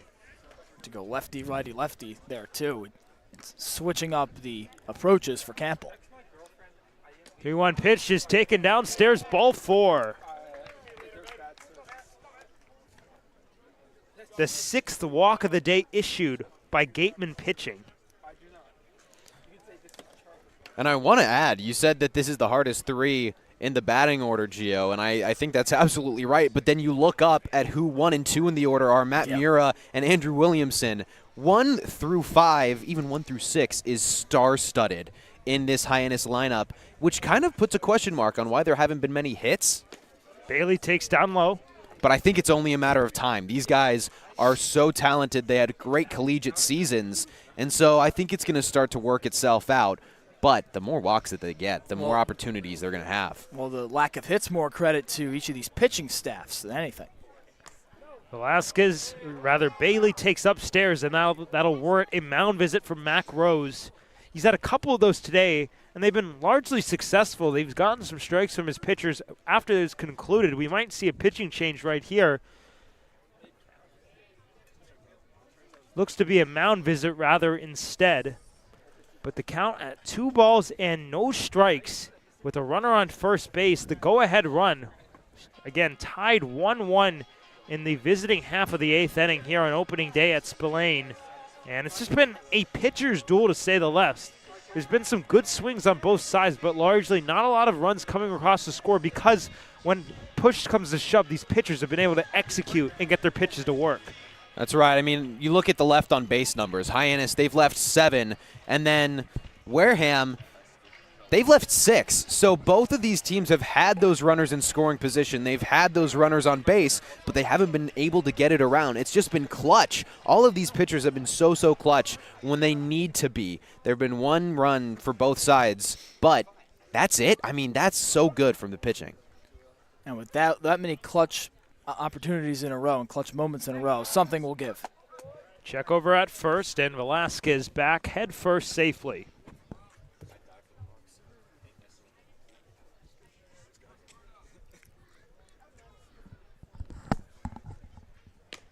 .2-0 pitch catches the outside corner. So 2 balls and a strike. Good breaking ball up on the hill for Caden Campbell. And we got a primetime matchup coming up. Teammates Von Lackey and Caden Campbell. Lefty in the stretch. High fastball, swung on and missed, and you could tell that Miles Bailey not too thrilled with himself at selecting that pitch. But the count is at 2 balls and 2 strikes And the Harbor Hawks, just the value of putting it in play has really come to show today, and they're going to have to do that right here. Lefty to lefty. Here's the pitch. It's taken outside. The Gatemen fans are furious. They really wanted that call, but a confident ball call from the home plate umpire. It did appear to be well off the plate from our hit tracks. Might see the runner in motion. Velasquez on first. He is not running, and the pitch is downstairs, ball 4. So just like that, back-to-back walks issued by Gatemen pitching, and the Harbor Hawks, they've left so many on this game. They really have to come through here and really deposit some of these free passes. Smart couple of takes by Bailey, and no retribution that time for Caden Campbell, who thought he had him on the breaking ball that just caught the inner black. And now a chance for Von Lackey with the go-ahead run in scoring position and Bailey on first to do some damage to his teammate, Caden Campbell. This is where friendships come to die. Runners go. The pitch is fouled back. He showed the bunt, tried to get it back, but he could not do so in time. That double steal was kind of led by Ray Velasquez, and Bailey followed in his footsteps. Velasquez was well on his way over to third by the time that ball reached the bat of Lackey. So if that wasn't a foul tip, it was very likely that the double steal would have been called safe in both ends. For the second time in this game for the Hawks. We'll see if he shows the bunt. He is squaring already. Corners charging. That's back to the backstop. And now they got both runners hung up, and it gets away past the second baseman, McKay. Here comes Velasquez. He will score, and the Harbor Hawks break the tie. It's 2-1 Hyannis here in the top of the 8th inning. The wheels have come off as the catcher Rose fired it over the head of the second baseman Turner as they had both runners kind of hung up. The bag was stolen at third by Velasquez. This runner trailing at first base, Bailey, was not all too close to second. They had him dead to rights and went just over the glove. And just like that, Hyannis a 2-1 lead. And it all comes down to the mistakes. That's what it's all about in close games like this. And 7 walks, that already speaks volumes. Lackey takes down. It speaks volumes to what Hyannis has been able to do with their eye, but then the mistakes, the errors, that I believe is error number 3, 2 or 3? 3 by my count on yeah. Wareham. Wareham is just giving them so many opportunities. 3 balls and a strike with Bailey on second. A run home for Hyannis. The pitch is taken down the middle.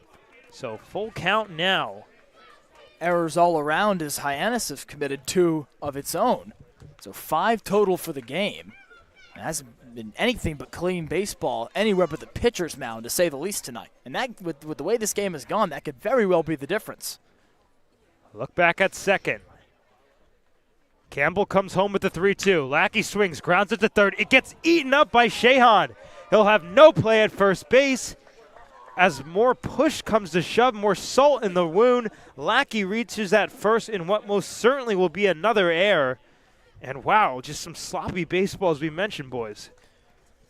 Yeah, that one also just took a weird hop. It looked like Randall, he was in front of it. He had one of those knees down and was able to get himself in good positioning, but then it bounced high, and he almost had to move his glove to his left shoulder to try to catch it, and then it just took a bad hop off his glove, I believe. It could have hit his shoulder, but it just went dribbling away from him. Gave an easy path to first base. Gave him a hit. I mean, it was hit hard. It did take that weird hop as the first pitch taken on the outside corner. A delayed call as Ryan McKay receives the bad news. So Lackey picks up his first hit of the summer. But now 2 on, Bailey on second, Lackey on first, Ryan McKay at the plate.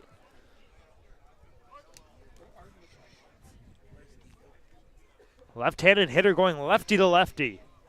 Shows the bunt, pulls it back, takes a fastball well high. Mac Rose had to jump off the ground and corral that one.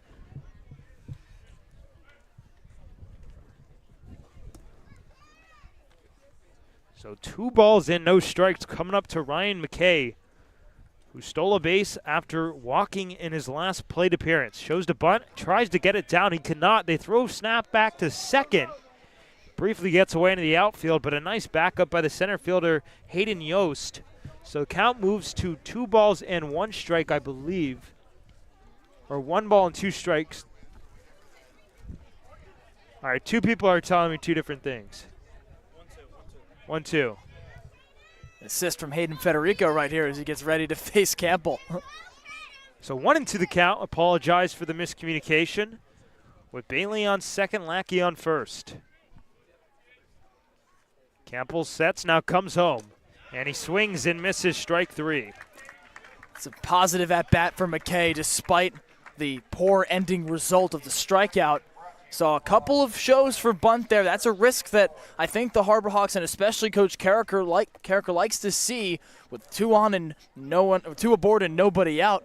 Even with 1 out here, the bunt is not completely eliminated to try and get Bailey to third and Lackey to second. And Federico trying to move the runners in any way he can. A run home for Hyannis here in the visiting half of the 8th inning, but looking for more as the first pitch is swung on and fouled down the right field line. A long run for Dally, but he'll have no play. A couple more kids racing after the baseball. Fortunately, we do not have the vantage point to say who won that race, but we'll zoom back to the game. 2 on and 2 down and 1 away.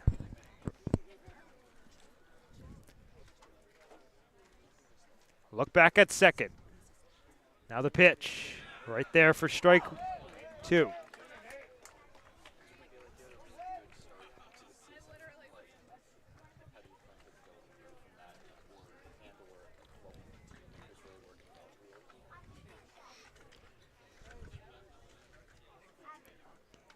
Campbell's got his sign, comes set. Does not look back, now will fire. That misses upstairs, so 1-2 the count. A confident take from the switch hitting Federico, batting right-handed. Yeah, he was batting lefty for his first 3, wasn't he? Or maybe first 2? Yeah. One of those. Ready starters. Yeah. Truly a switch hitter tonight. Kind of a rarity these days in baseball. 1-2 gets a piece, taps it foul off of Mac Rose behind the plate. Especially in MLB, switch hitting has kind of come to die recently, and you don't see it all too often. Of course, there's prolific switch hitters like Francisco Lindor, Jose Ramirez, but you've seen a lot of guys just elect to stop hitting from a certain side. Cedric Mullins comes to mind. So 1-2 the count, and the pitch will come inside and hit Federico. That will load up the bases. And to close your point about the unceremonious death of switch hitting across levels of baseball, Max, I think that comes down to comfortability. You feel like you're in a groove from a certain side. You are able to see the baseball better. You feel like you're getting better looks across the board. And Federico clearly feels comfortable from both sides of the dish. That'll prompt a mound visit and I believe a new pitcher. Yep, they will take the baseball. We'll let you know as quickly as we can at who the new arm is. Believe that is a right-handed pitcher. So a new look to face Jake Schaffner, going to get his second at-bat since coming in for Cameron Chialoy, who exited with injury.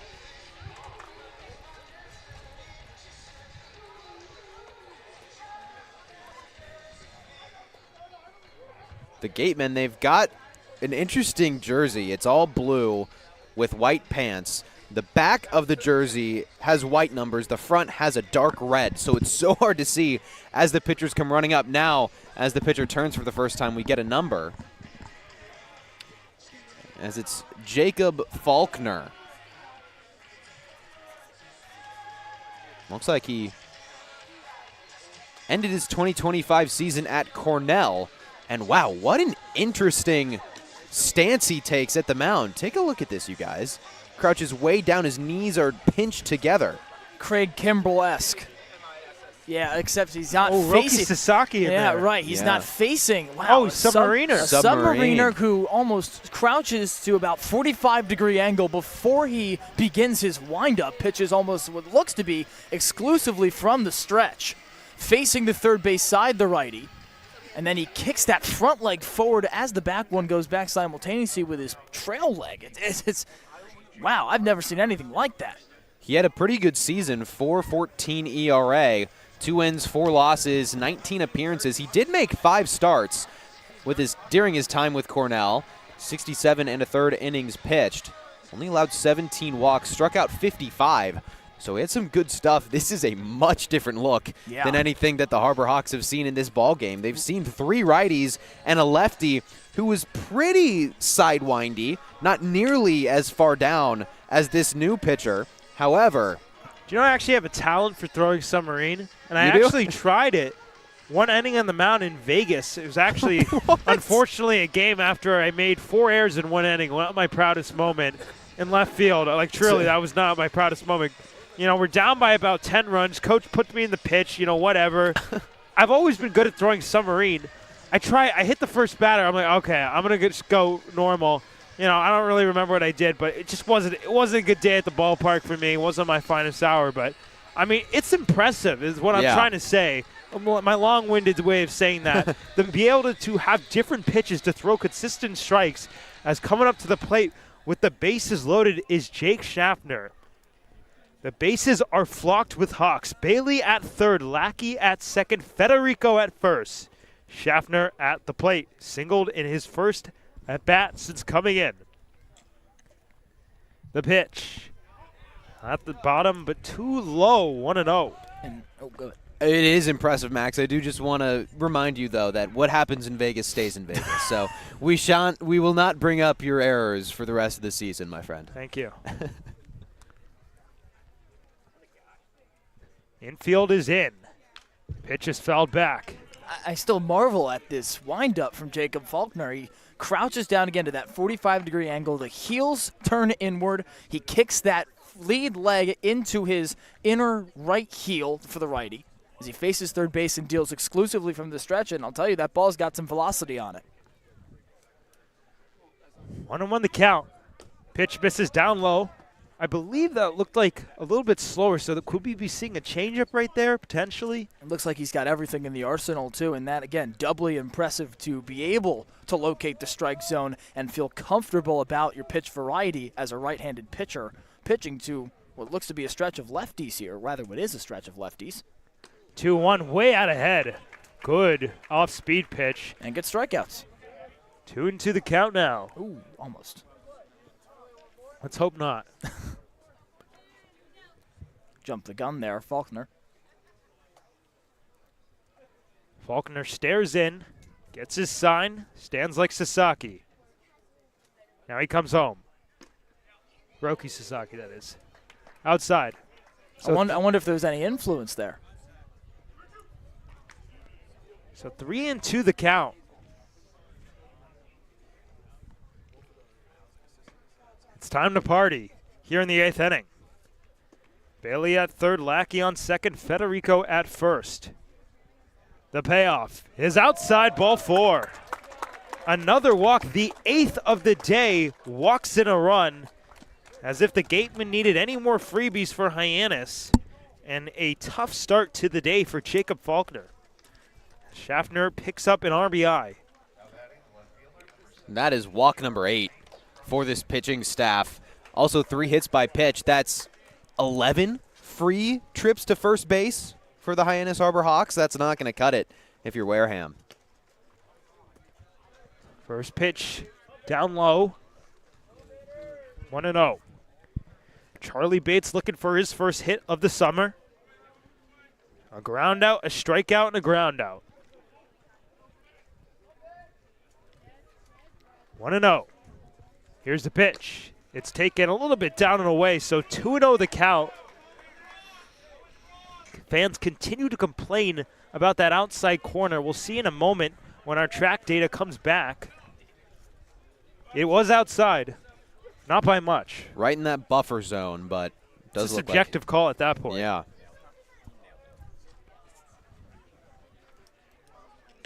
2-1, well, late swing. Really big cut, too, from Bates. Bates, another guy that suffered injury this last collegiate season, only played 7 games before getting to the summer break. So he's also a guy that might be shaking rust off. But he came back with a fire lit in his belly. He got a hit in each of those 7 games. 2-1 pitches, grounded softly to third, off the glove, and into foul territory. That's a fair ball. Lackey has scored an RBI single for Charlie Bates, and the Harbor Hawks come to life here in the 8th inning. Now a 4-1 advantage over the Gatemen. I believe that's only the 4th hit of the day for the Hyannis pitching staff, but they loaded the bases on walks and then are able to get it done. Actually, might be the 5th hit, but still, such shallow numbers for a team that has had a lot of base runners. And at that rate, it doesn't matter how many hits you have. You can load the bases with free passes from the other team. It's going to profit to runs if these pitchers begin to falter, which they have right now. 5 arms to the mound for Ryan Smythe and Wareham. Each one of them has surrendered something. First pitch, Matt Mura fouls it back off to the right, out of play. Maybe not on the scoreboard, but in terms of walks and runs, or rather hit by pitches and errors. Free passes galore for Wareham today. 3 runs home for Hyannis, but looking for some more here in the late innings. Matt Mura and an 0-1 count. Jacob Faulkner on the hill. The pitch down low. So 1-1, still 1 out in the inning, I might add. Max, you've got some really good ball knowledge. I'm going to ask you this. Who was the submarine pitcher that went viral when he was with the Giants? Tyler Rogers. You had that so fast. I knew that you were going to say that. I was actually thinking about mentioning that. Really? Yeah. They're very similar releases. Oh, yeah. I was very similar. Good observation. This pitch is hammered through the left side and into left field. Federico scores. Here comes Schaffner. The throw to the plate, there'll be none. An RBI single for Matt Mura and a 6-1 Hyannis lead. Well, the route is on here at Spillane Field. It's all come apart for Wareham with Jacob Faulkner. Not to much fault of his own. He's responsible for about half of the runs that have gone on in this inning. It brings Bates to second and Mura to first, and with still only 1 out, with arguably the most dangerous hitter on the Hyannis Harbor Hawk roster up to the plate in Andrew Williamson, a true 5-tool player, now in to face the submarine throwing Jacob Faulkner. Andrew Williamson at the plate. Shows the bunt, and he went around. Called strike no matter what. This is what's been brewing for Hyannis. We know that they've got talent at the plate. They just weren't showing it. They weren't getting those hits. Now they've paired the hits with the walks, and it's turned into a very big 8th inning. See what they can build off of. 0-1 pitch right on the corner, and a sarcastic scream of applause from a fan behind the plate. So 0-2. Bates on second, Mura on first. Hawks coming alive here in the later innings. Faulkner to Williamson. Swung on and fouled over the dugout, third base way. The Gatemen are housed at home here at Spillane Field.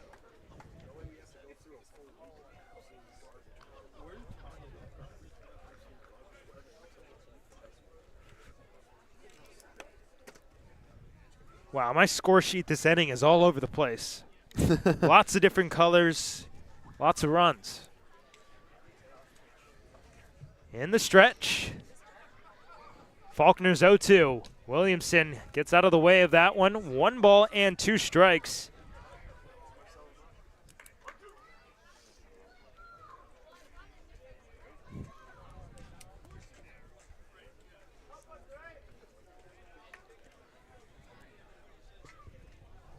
One and 2 the count.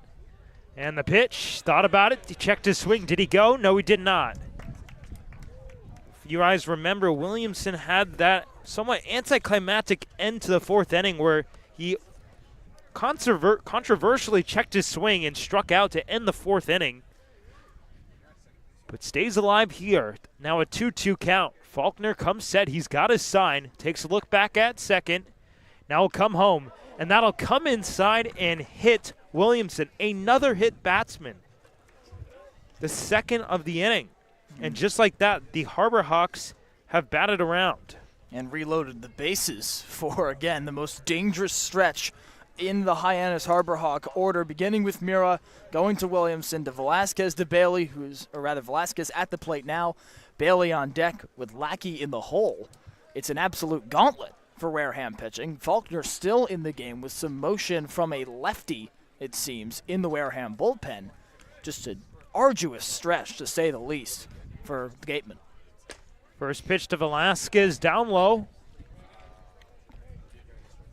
I also want to point out, that's the second pitch that Andrew Williamson has been hit by.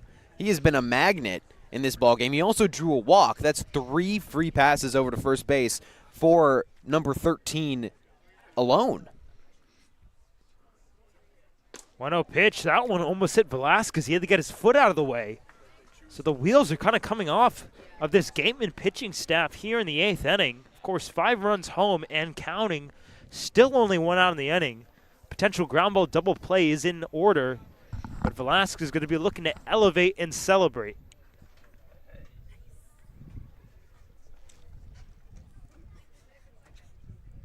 Swings at this pitch, taps it foul. So the count moves to 2 balls and 2 strikes.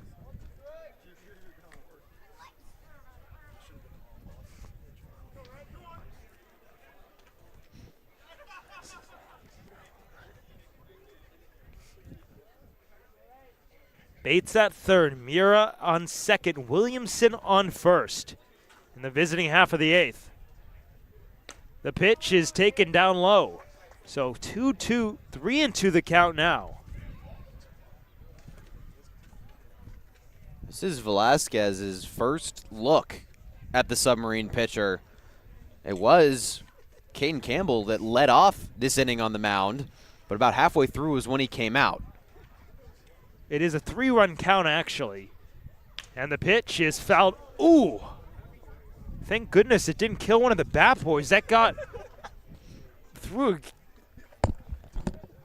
That was a screamer right towards the first base line. The home plate umpire, Jim Fonseca, stops the game. Faulkner steps off the mound and pauses. He walks about 4 paces towards the screen that blocks the bat boys, from the action. It's a kid magnet. Yeah, it just ricocheted off the padding and the backstop that stretches towards the Gateman dugout and seemed to flare and hit him in the right hand, Seems to be A-okay after shaking it off a few times. A tough kid behind that net. Pitch is grounded foul down the third baseline out ahead. The battle continues as the pitch count continues to rise for Faulkner and the pitching staff here in the 8th. Faulkner at 25 pitches. Only 12 of them have been strikes. And has yet to record an out. Looking to get the ball in the air right here. The payoff. Gets it in the air, but this one fouling out of play. The battle continues. Now 7 pitches this plate appearance for Ray Velasquez. I got to say, for the first at-bats of the summer, it's been really encouraging to see how patient these Harbor Hawk hitters have been, and it's really paid off, especially here in the 8th inning. For some of them who maybe haven't played in quite a while since ending their college baseball seasons, of course, Miles Bailey, who waits on deck, played super pretty recently in the NCAA regionals. Nice to see that the rust, not all that there. Swings again, grounds it foul, third base way. We'll do it again. The battle continues. Now 8 pitches in the plate appearance. It looks like Faulkner, of course, with the bases loaded, just really filling the zone. A lot of these pitches hitter-friendly, and you figure it's only a matter of time before something gives. He gets extended and gets one into the alleyways.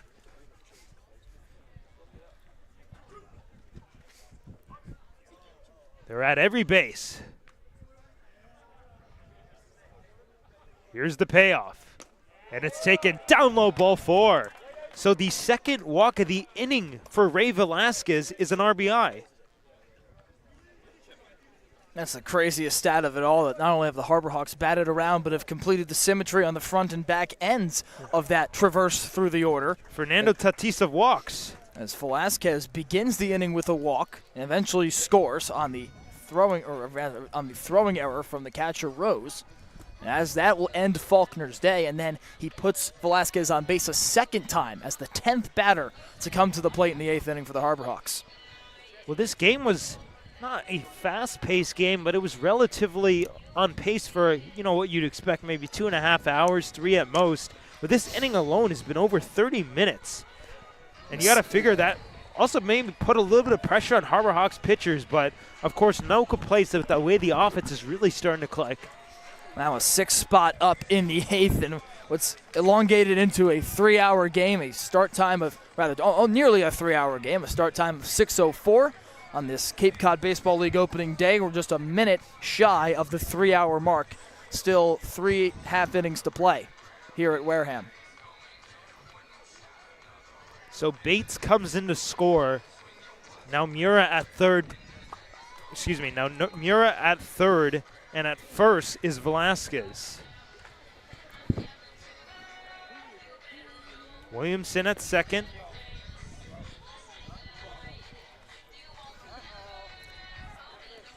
And we've finally gotten a beat on the new pitcher, Hudson Rowan. Looks like he spent his 2025 season at Florida State, one of a couple, going into his junior year at FSU. He's going to pitch to his teammate Miles Bailey in a few moments. He had an inflated ERA, 11.81. Made 9 appearances, 1 start, only pitched 5 1/3. So it seems like he didn't get that many opportunities, and when he did, let up a few earned runs. But he's got a chance to show up in a big moment in an early game in this Cape League season. 6 Hawks to the nest here in the 8th inning alone. A 7-1 advantage now for Hyannis over Wareham. And as mentioned, the new pitcher coming in, Max Schwartzberg, Graham Nash, Giovanni Collada, here with you on the Harbor Hawks Baseball Network. And what had been a pitcher's duel turned kind of a just mayhem here. Really the wheels have been unraveling. Yeah, nothing, an inning that can be described as only hectic for Wareham. Faulkner does his best against a stout Harbor Hawk lineup, especially facing the most onerous stretch of the order, beginning with Matt Murrah leading off. And now still in it with cleanup hitter Miles Bailey, the 6'4", 257-pound power-hitting lefty, to the plate to be the first batter to face his Florida State teammate Hudson Rowan. Lefty to lefty for Bailey. First pitch well up and away, and then you got to figure that is not what the Gatemen wanted to see right out of the gate. Well, I didn't even mean to do that. Right out of the gate? Yeah. Right out of the Gatemen. Yeah.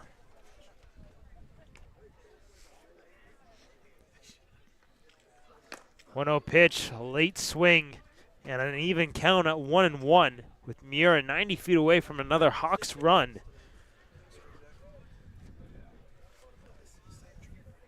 Bailey walked earlier in this inning. 4 walks alone in the inning. This pitch is fouled straight back to the screen. So finally, the Gatemen jump ahead into an advantage count for the first time in what seems like an eternity.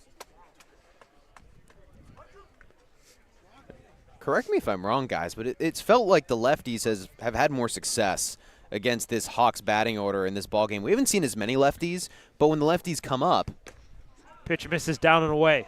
It feels like they've been able to get ahead, or they've been able to strike out a batter, get a batter to ground over to second base, because Colby Turner over there has had a lot of work, but the righties have really struggled against this Hawks batting order. 2-2, a similar location on that miss, just falling out the outside corner, maybe a little bit down, so the count will run full. You figure with all the walks, all the miscues today, all the free passes, it's just got to be so frustrating for the Gatemen, especially as it carries on in this inning. Payoff pitch is fouled straight back over the screen, over by the press box. We'll do it again. And you're spot on with that too, Graham. We haven't seen a ton of lefties in this lineup, and that's what confuses me about Federico's decision to bat from the right side in the last 2 plate appearances. I think you'd want to exploit a favorable lefty matchup. Payoff pitch is on the outside corner, strike 3 called. Bailey didn't agree with it, but that is the second out of the inning only. Only the 6th strikeout as well for the pitching staff. Wareham, they've allowed 9 walks And on top of that, 4 hits by pitch. Nearly as many hits by pitch as strikeouts. That's when you know something's a little bit off. 6 batters and nearly 20 minutes between outs for the Gatemen. First pitch to Von Lackey at the bottom of the zone. 0-1. Take you around the league real quick. YD defeated Brewster, Brewster defeated YD 3-2 in 8 innings. Harwich defeated Bourne 7-5. And currently Cotuit and Orleans after this pitch. That's a little bit outside, 1-1. In the 10th inning, Cotuit up 4-3. Orleans going to have to come up and try to defend their home turf on opening day. In extra innings, too. Yep.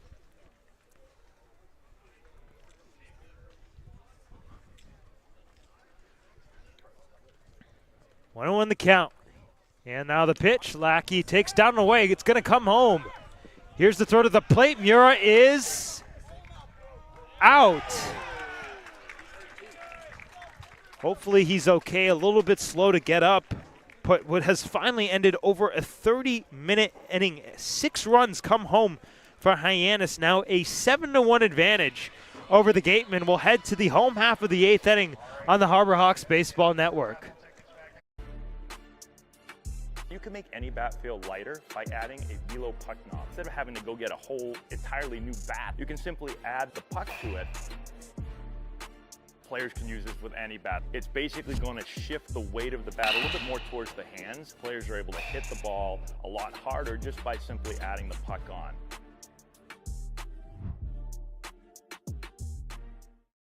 Here at the Mass State Lottery, we're known for our monster wins. But there's no bigger win than the $1 billion we provide each year to support all 351 cities and towns in Massachusetts. In our game, we know that supporting local businesses and helping communities is how we all win. Because at the lottery, we're all playing for the home team. The Mass State Lottery. Welcome to the state of winning. Back here in the bottom of the 8th inning from Spillane Field, a 7-1 Hyannis advantage over Wareham. A new pitcher coming in for the Harbor Hawks, Carson Jossa, in relief after Tommy O'Rourke's day is done.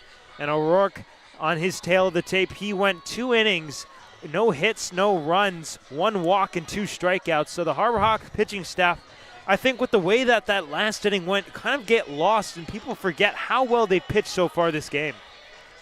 They pitched phenomenally. I mean, 10 strikeouts, only 1 walk. They hit 2 batters, which gave 2 more free passes for the Gatemen. But it has really been phenomenal. I look at my score sheet. It looks very neat. It looks like it's a pitcher's duel. It looks like the right side of my score sheet looks great. The left side, not so great. Yeah, and just look at this. Hyannis, right side, left side.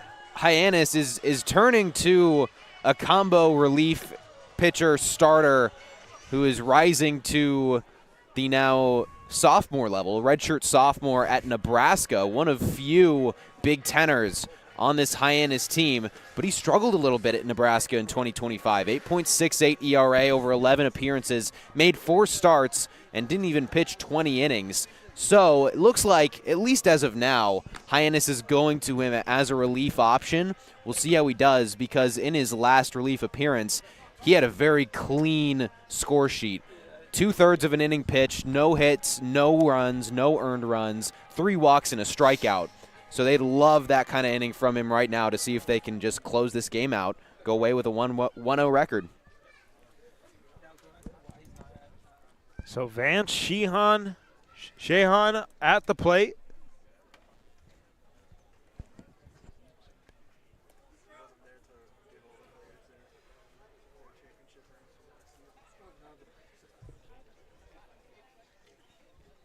First pitch taken on the outside corner, 0-1. It's actually a pinch hitter, Landon Stripling. Sorry, I would have done that faster, but my hands are so cold I can't type very well to search for it. Shut up, D-Bot. Sorry, I shouldn't have said that.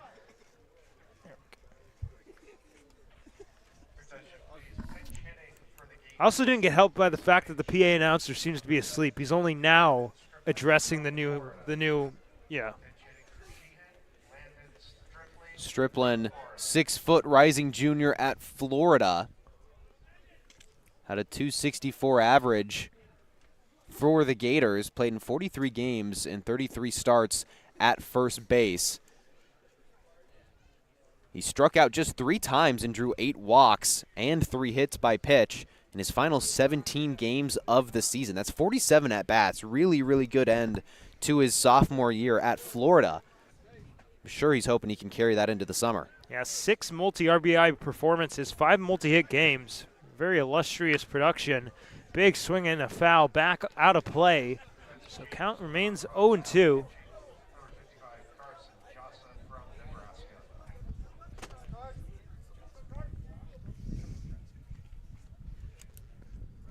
Jossa in the driver's seat. Now he comes home. And a swing and a high fly ball to right field. Williamson with room into the gap. He's got a beat on it and reaches up, makes the catch, build the cap high for the first out of the inning.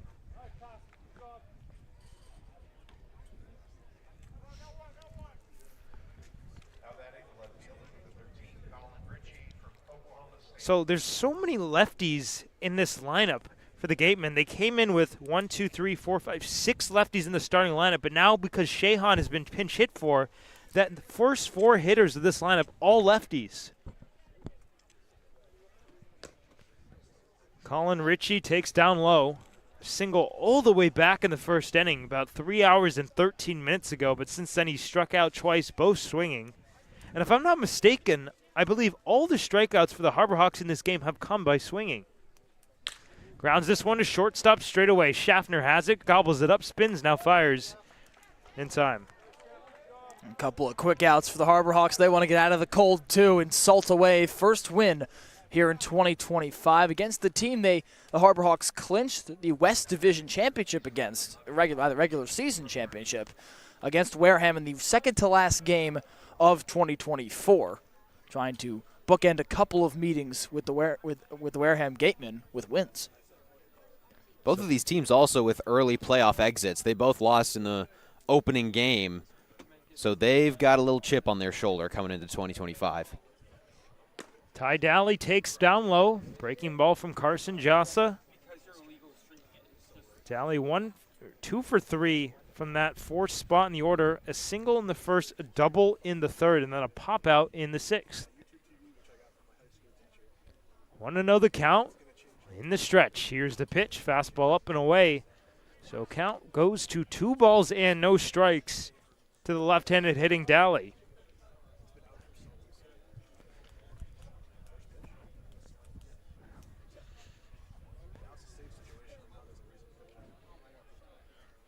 Takes a breath on the hill. Now he fires. That one misses. Lackey dropped it, so that might have cost the Harbor Hawks a call. We'll see in a moment. Do we have a temperature guess right now, gentlemen? 54. 53. I go 50 flat. 58. Oh, all right. Let me see Wow. what it feels like 55. All right, Max, you win that one. In their first strike, 3 balls and 1 strike now.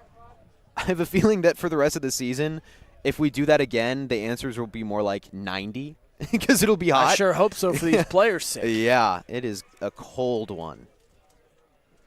Here's the 3-1 pitch. Daly takes downstairs the second walk of the day issued by Harbor Hawks pitching. Back-to-back innings with a base on balls. Daly reaches for the 3rd time in this game.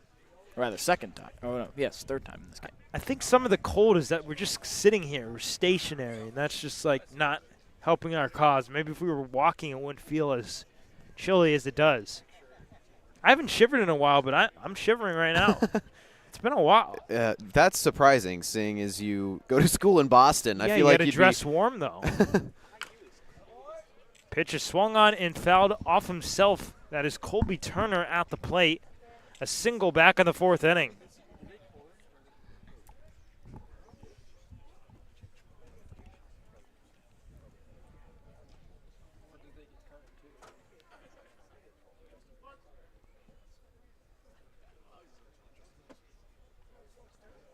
Long pause on the hill with Daly on first. The 0-1 offering in their first strike. Nice and lively. Either a little, maybe a slider or a cut fastball. Can't really tell from our vantage point, but you could definitely see some movement on the pitch. His pitches do have good movement. it seems like he's just losing the command a little bit. It's going a little bit high. Some are diving a little bit lower than I think he wants, but he's got good movement on his pitches. 0-2 in the dirt. Nice stop by Lackey.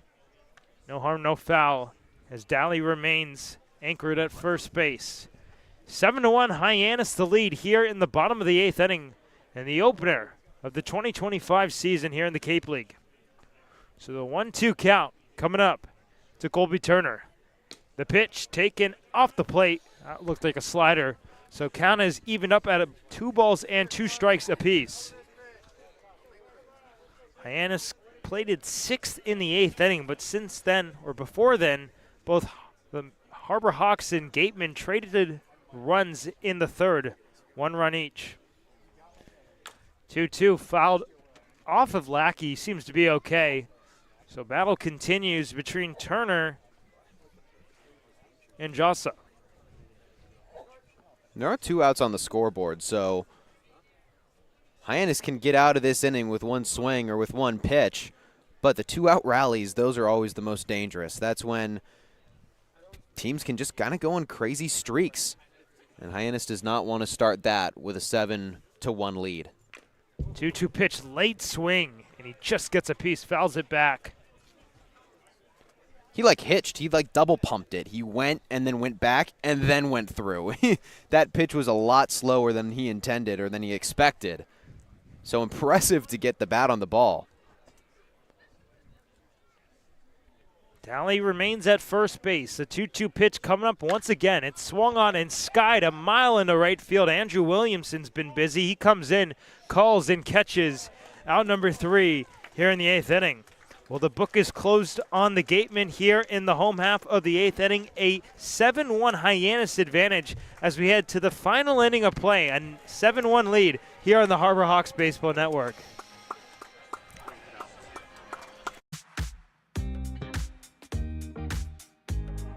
When it comes to delicious food, the best place to start is with great appliances. And Cam Appliances is your one-stop shop for any budget with brands like Thermador, Viking, Bosch, GE, and so much more. Cam Appliances, sales, delivery, installation, and service in the heart of your home with locations in Hyannis, Nantucket, and Hanover.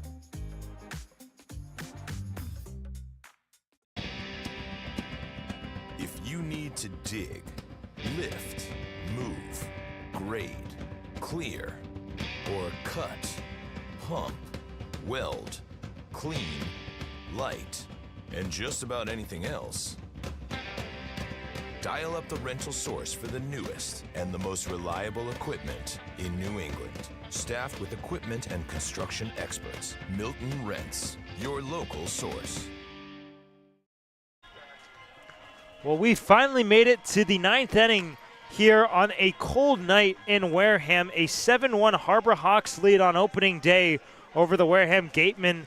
And due up will be Von Lackey, Ryan McKay, Hayden Federico, and anybody gets on, Jake Schaffner will have a chance. But the Harbor Hawks looking to just close the book on this one. Of course, insurance never hurt, but maybe it'll hurt a little bit in the cold. But nonetheless, Harbor Hawks on the verge of their first win of the season. And it would be a good and really impressive win at that. I mean, from the pitching to the hitting, they've kind of done it all. And, I mean, the plate discipline has been phenomenal. That's really what sticks out to me. First pitch to Lackey, fastball, lively at the top of the zone, 0-1. And you'd think it'd be hard to build upon a season where they had the 2nd best team average in the league, 3rd best team ERA. Outside.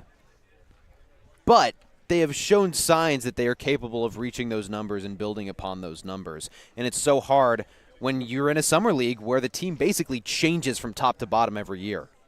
1-1 pitch is a challenge fastball, swung on and missed. So Lackey falls behind, a ball and 2 strikes. Still yet to strike out.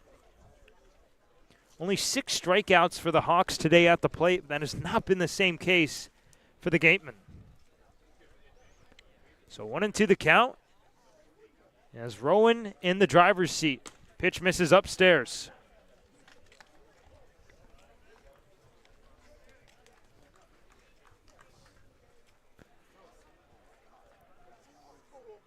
Orleans has 2 runners in scoring position in the bottom of the 10th. Again, they're trailing 4-3. Just want to mention that right there. 2-2 is swung on and missed, strike 3. Well, that's the first adverse at-bat for Vaughn Lackey tonight. He's reached by way of an error. He's singled in the barrage of runs in the 8th inning, and that's the first one where you really saw him fooled by anything that Wareham pitching has given him. This broadcast is a copyrighted production of the Cape Cod Baseball League. Any unauthorized duplication, retransmission, or other use is strictly prohibited. First pitch is on the outside corner to Ryan McKay, 0-1.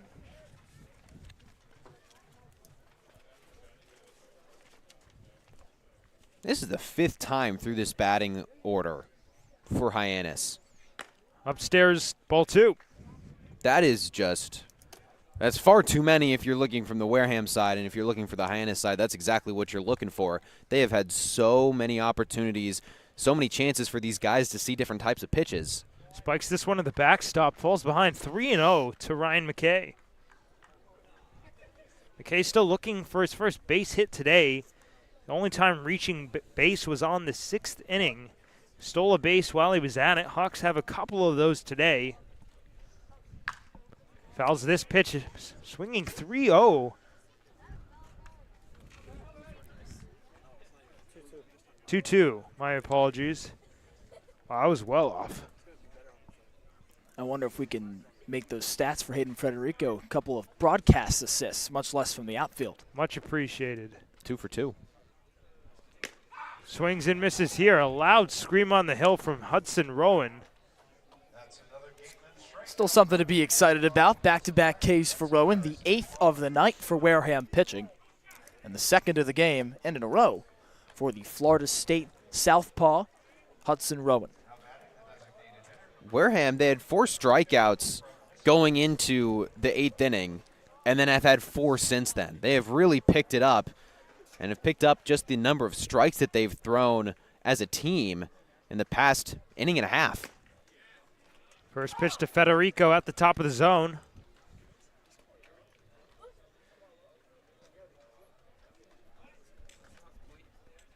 Base is empty here in the top of the 9th inning. A 7-1 Hyannis lead over Wareham. 0-1 down low, so count has evened up at a ball and a strike apiece. Federico, another guy who's been on a couple times, but still looking for that first base hit. 2 walks in his first 2 plate appearances, also stole a base. Was hit by a pitch last time up in the 8th. This pitch skips in, back to the backstop. So count moves to 2 balls and 1 strike from Hudson Rowan.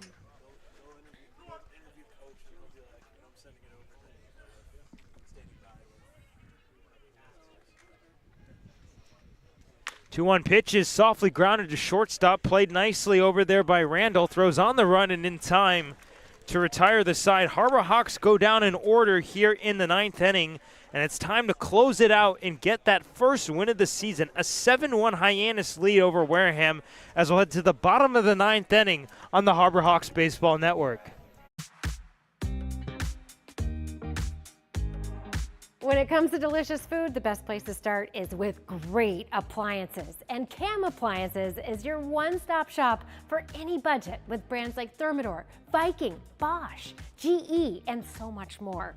Cam Appliances, sales, delivery, installation, and service in the heart of your home with locations in Hyannis, Nantucket, and Hanover. Here at the Mass State Lottery, we're known for our monster wins. But there's no bigger win than the $1 billion we provide each year to support all 351 cities and towns in Massachusetts. In our game, we know that supporting local businesses and helping communities is how we all win. Because at the lottery, we're all playing for the home team. The Mass State Lottery. Welcome to the state of winning. We've made it to the bottom of the 9th inning from Spillane Field here in Wareham, Cape Cod. A 7-1 Harbor Hawks lead over the Wareham Gatemen, and it's been a good one today. It started off like a pitcher's duel, very slow, but then the Harbor Hawks exploded in the 8th inning. They batted around. They've really been the beneficiaries of a lot of free passes, walks all across the board for the Gatemen. Max Schwartzer, Graham Nash, Gio Collada. A really good opportunity for Hyannis to start the season on a good note and grab a win today. Yeah, winning is obviously what you want going into a brand new season, and it was all that 8th inning where it really fell apart for Wareham. They gave 5 free passes, 3 walks, and 2 hits by pitch. 4 walks. So there were 6 free passes for Hyannis, and that just is never going to work in an inning. They batted around. They had 11 in that inning go up to the plate, and they took advantage. Hyannis did, and the pitching has been so good to back it up. And now the comfortable lead gives Mitch Carricker an opportunity to turn to a pitcher that he might not tab as his closer in a tight game. It's Eddie Copper to the mound, the rising redshirt junior, an incoming transfer to Charlotte after a year at South Carolina, will look to send the Gatemen down and secure the first win of 2025 for the Harbor Hawks. Jassa went 1 inning, 1 walk, no runs, and trying to pass the torch in what has been a very strong pitching outing so far for the Harbor Hawks today in Game 1 of 40. It's going to be a marathon down the line, but it's going to be games like this that start out really close that the Harbor Hawks are able to come out on the winning side of, which is what's going to make the difference down the line. If you're able to win those what was close games, it's going to really add up in the box score standings.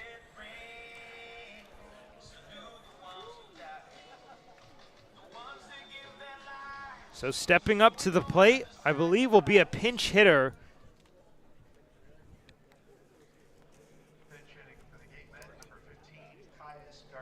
Caius Gargett to hit for Chase Cruson, who had been 0 for 2 with a walk.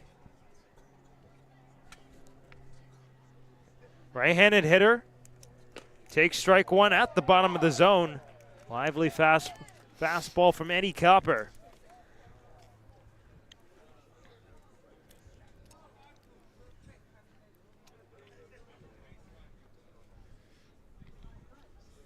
A 1 pitch, swung on, tap foul over by the on-deck circle, where it looks like another pinch hitter is waiting. And Copper didn't play much at his lone season with the Gamecocks in Columbia. Entered the portal on May 31st and committed to Charlotte seemingly just a few days ago. Adam Agresti has come out on deck.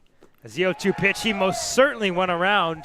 They appeal at first base. Yeah, gets the good news for the Harbor Hawks right there. A good start to the top, or rather the bottom of the 9th inning. That's the 11th K for Hyannis pitching. Impressive stuff tonight from the entire staff that have taken the mound. And Jake Copper now the 5th pitcher to have the ball for Mitch Carricker. Nice and easy 1-for-1 switch right here for Mac Rose. Both of them catchers. Agresti, however, a right-handed hitter. And the wind-up pitch is a little bit outside, 1-0.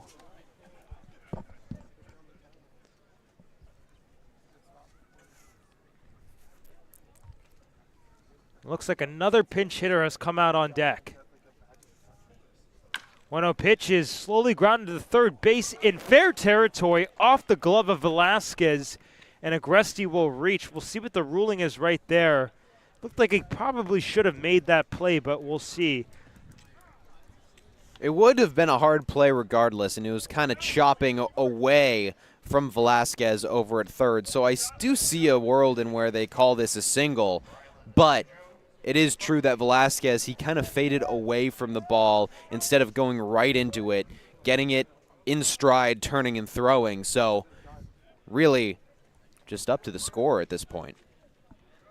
We have an update about that Cotuit Orleans game. Orleans actually came back and won in the extra innings. First pitch is swung on and fouled down the right field line. It was a walk-off throwing error by the shortstop. 2 runs came to score. Michael O'Shaughnessy and USC Trojan A.B. Covarrubias on the play. So Orleans comes back to win that one 5-4. And it is called a fielding error on Ray Velasquez, so an E5. I believe that's the second error of the game. Yeah. The pinch hit is Rylan Lujo. Fastball at the top of the zone. Nice spot, 0-2.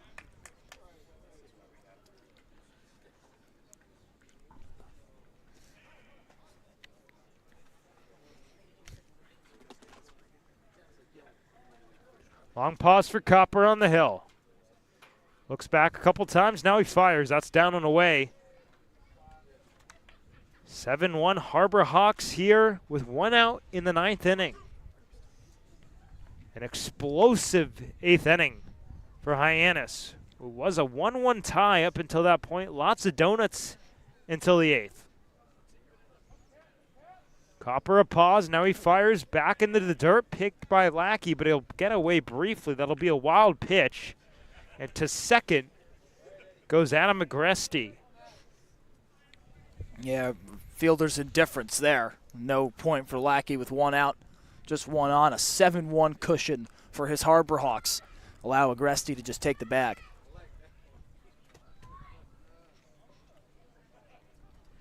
So 2-2 the count. Copper in the stretch. Takes a look back at Agresti. Now he kicks and fires. Gets out of the way of it, and that is ball 3. Ryan Luho working the count full after he fell behind 0-2.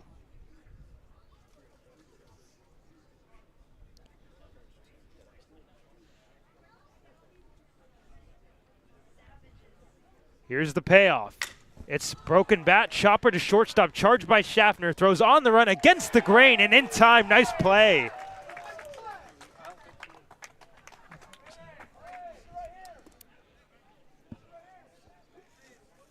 That was just beautiful from the shortstop. Came charging in. It was really bouncing high and sideways, and he was able to glove it cleanly and on the run make a throw over to first base to beat out a very speedy base runner. That is just picturesque from the shortstop. So Braden Randall coming up. Fouls it right back towards us in front of the screen. It's actually Shamar McDuffie.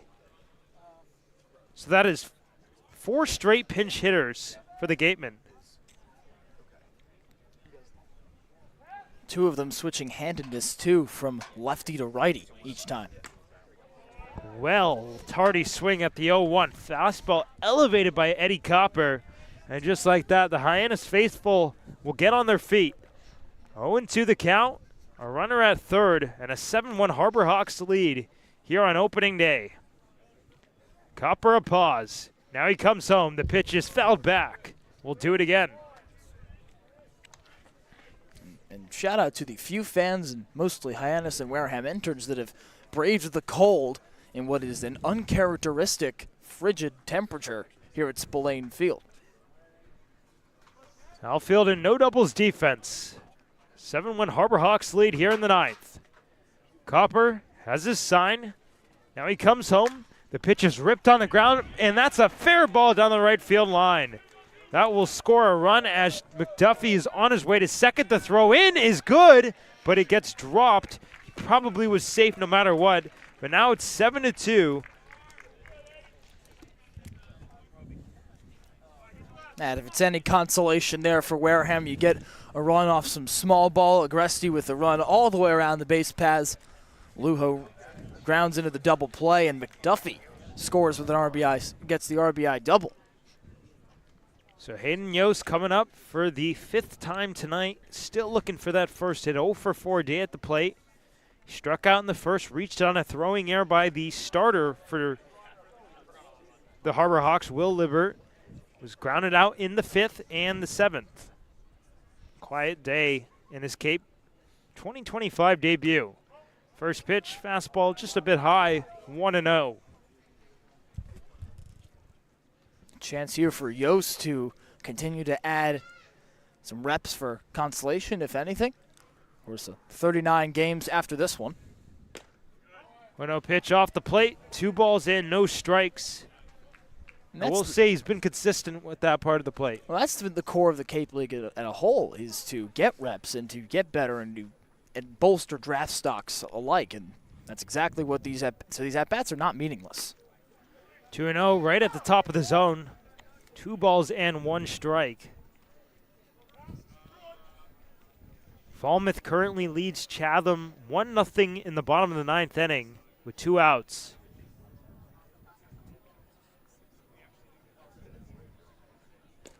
This pitch is fouled back. Lackey has a beat on it.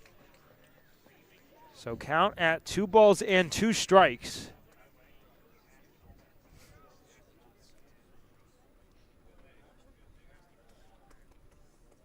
McDuffie on second. 7-2 Hawks here in the bottom of the 9th inning. Long pause for Eddie Copper.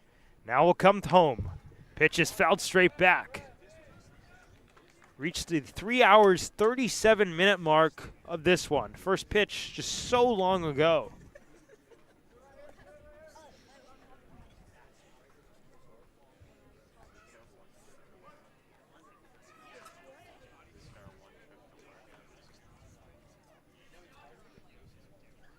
Three-two pitch is swung on and line to right. Incoming Williamson. He's there and makes the catch. And that is an opening day win for the Hyannis Harbor Hawks. And they pass the torch. They light the lamp after an impressive 2024 campaign. The start of the 2025 season comes just as encouraging. A 7-2 final score here in Wareham. And it was so well done, well-rounded. From the batting to the pitching, it was all so well executed by this Hyannis team. 11 strikeouts for the pitching staff for the Harbor Hawks. 6 of them came for the starter in Will Libert. And then on the hitting side, they didn't get many hits. It wasn't necessarily pretty, but they found ways to get runs. They had that 6-run 8th inning, which really helped them get that lead and secure it and give the pitching staff on the other side of the ball a lot of confidence and a lot of feel going into their own half innings. Yeah, and O'Rourke gets the win for Hyannis. Campbell, the loss for Wareham. No safe situation tonight. Pretty standard work for the Harbor Hawks, who pick up right where they left off, coming off of that West Division championship a year ago. It was a stalemate for a while, guys, and then broke loose in that 8th inning, a 6th spot after some fumbles from Wareham all around. Free passes galore for the Harbor Hawks across the board in that inning, and they capitalized en route to a 5-run win over the Wareham Gatemen. Well, the Harbor Hawks are back in action tomorrow at McKeon Park for the home opener. Trey Beard will go for Hyannis. And Harbor Hawks just going to look to build off the momentum of what happened tonight. Of course, the 8th inning, what sticks out the most.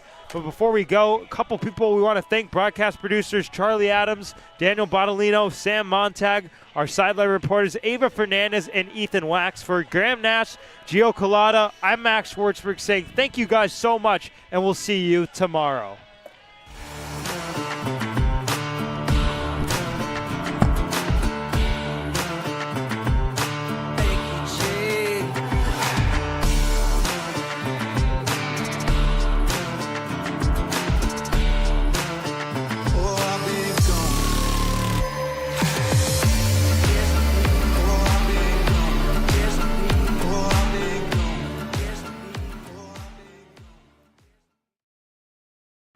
Here at the Mass State Lottery, we're known for our monster wins. But there's no bigger win than the $1 billion we provide each year to support all 351 cities and towns in Massachusetts. In our game, we know that supporting local businesses and helping communities is how we all win. Because at the lottery, we're all playing for the home team. The Mass State Lottery. Welcome to the state of winning.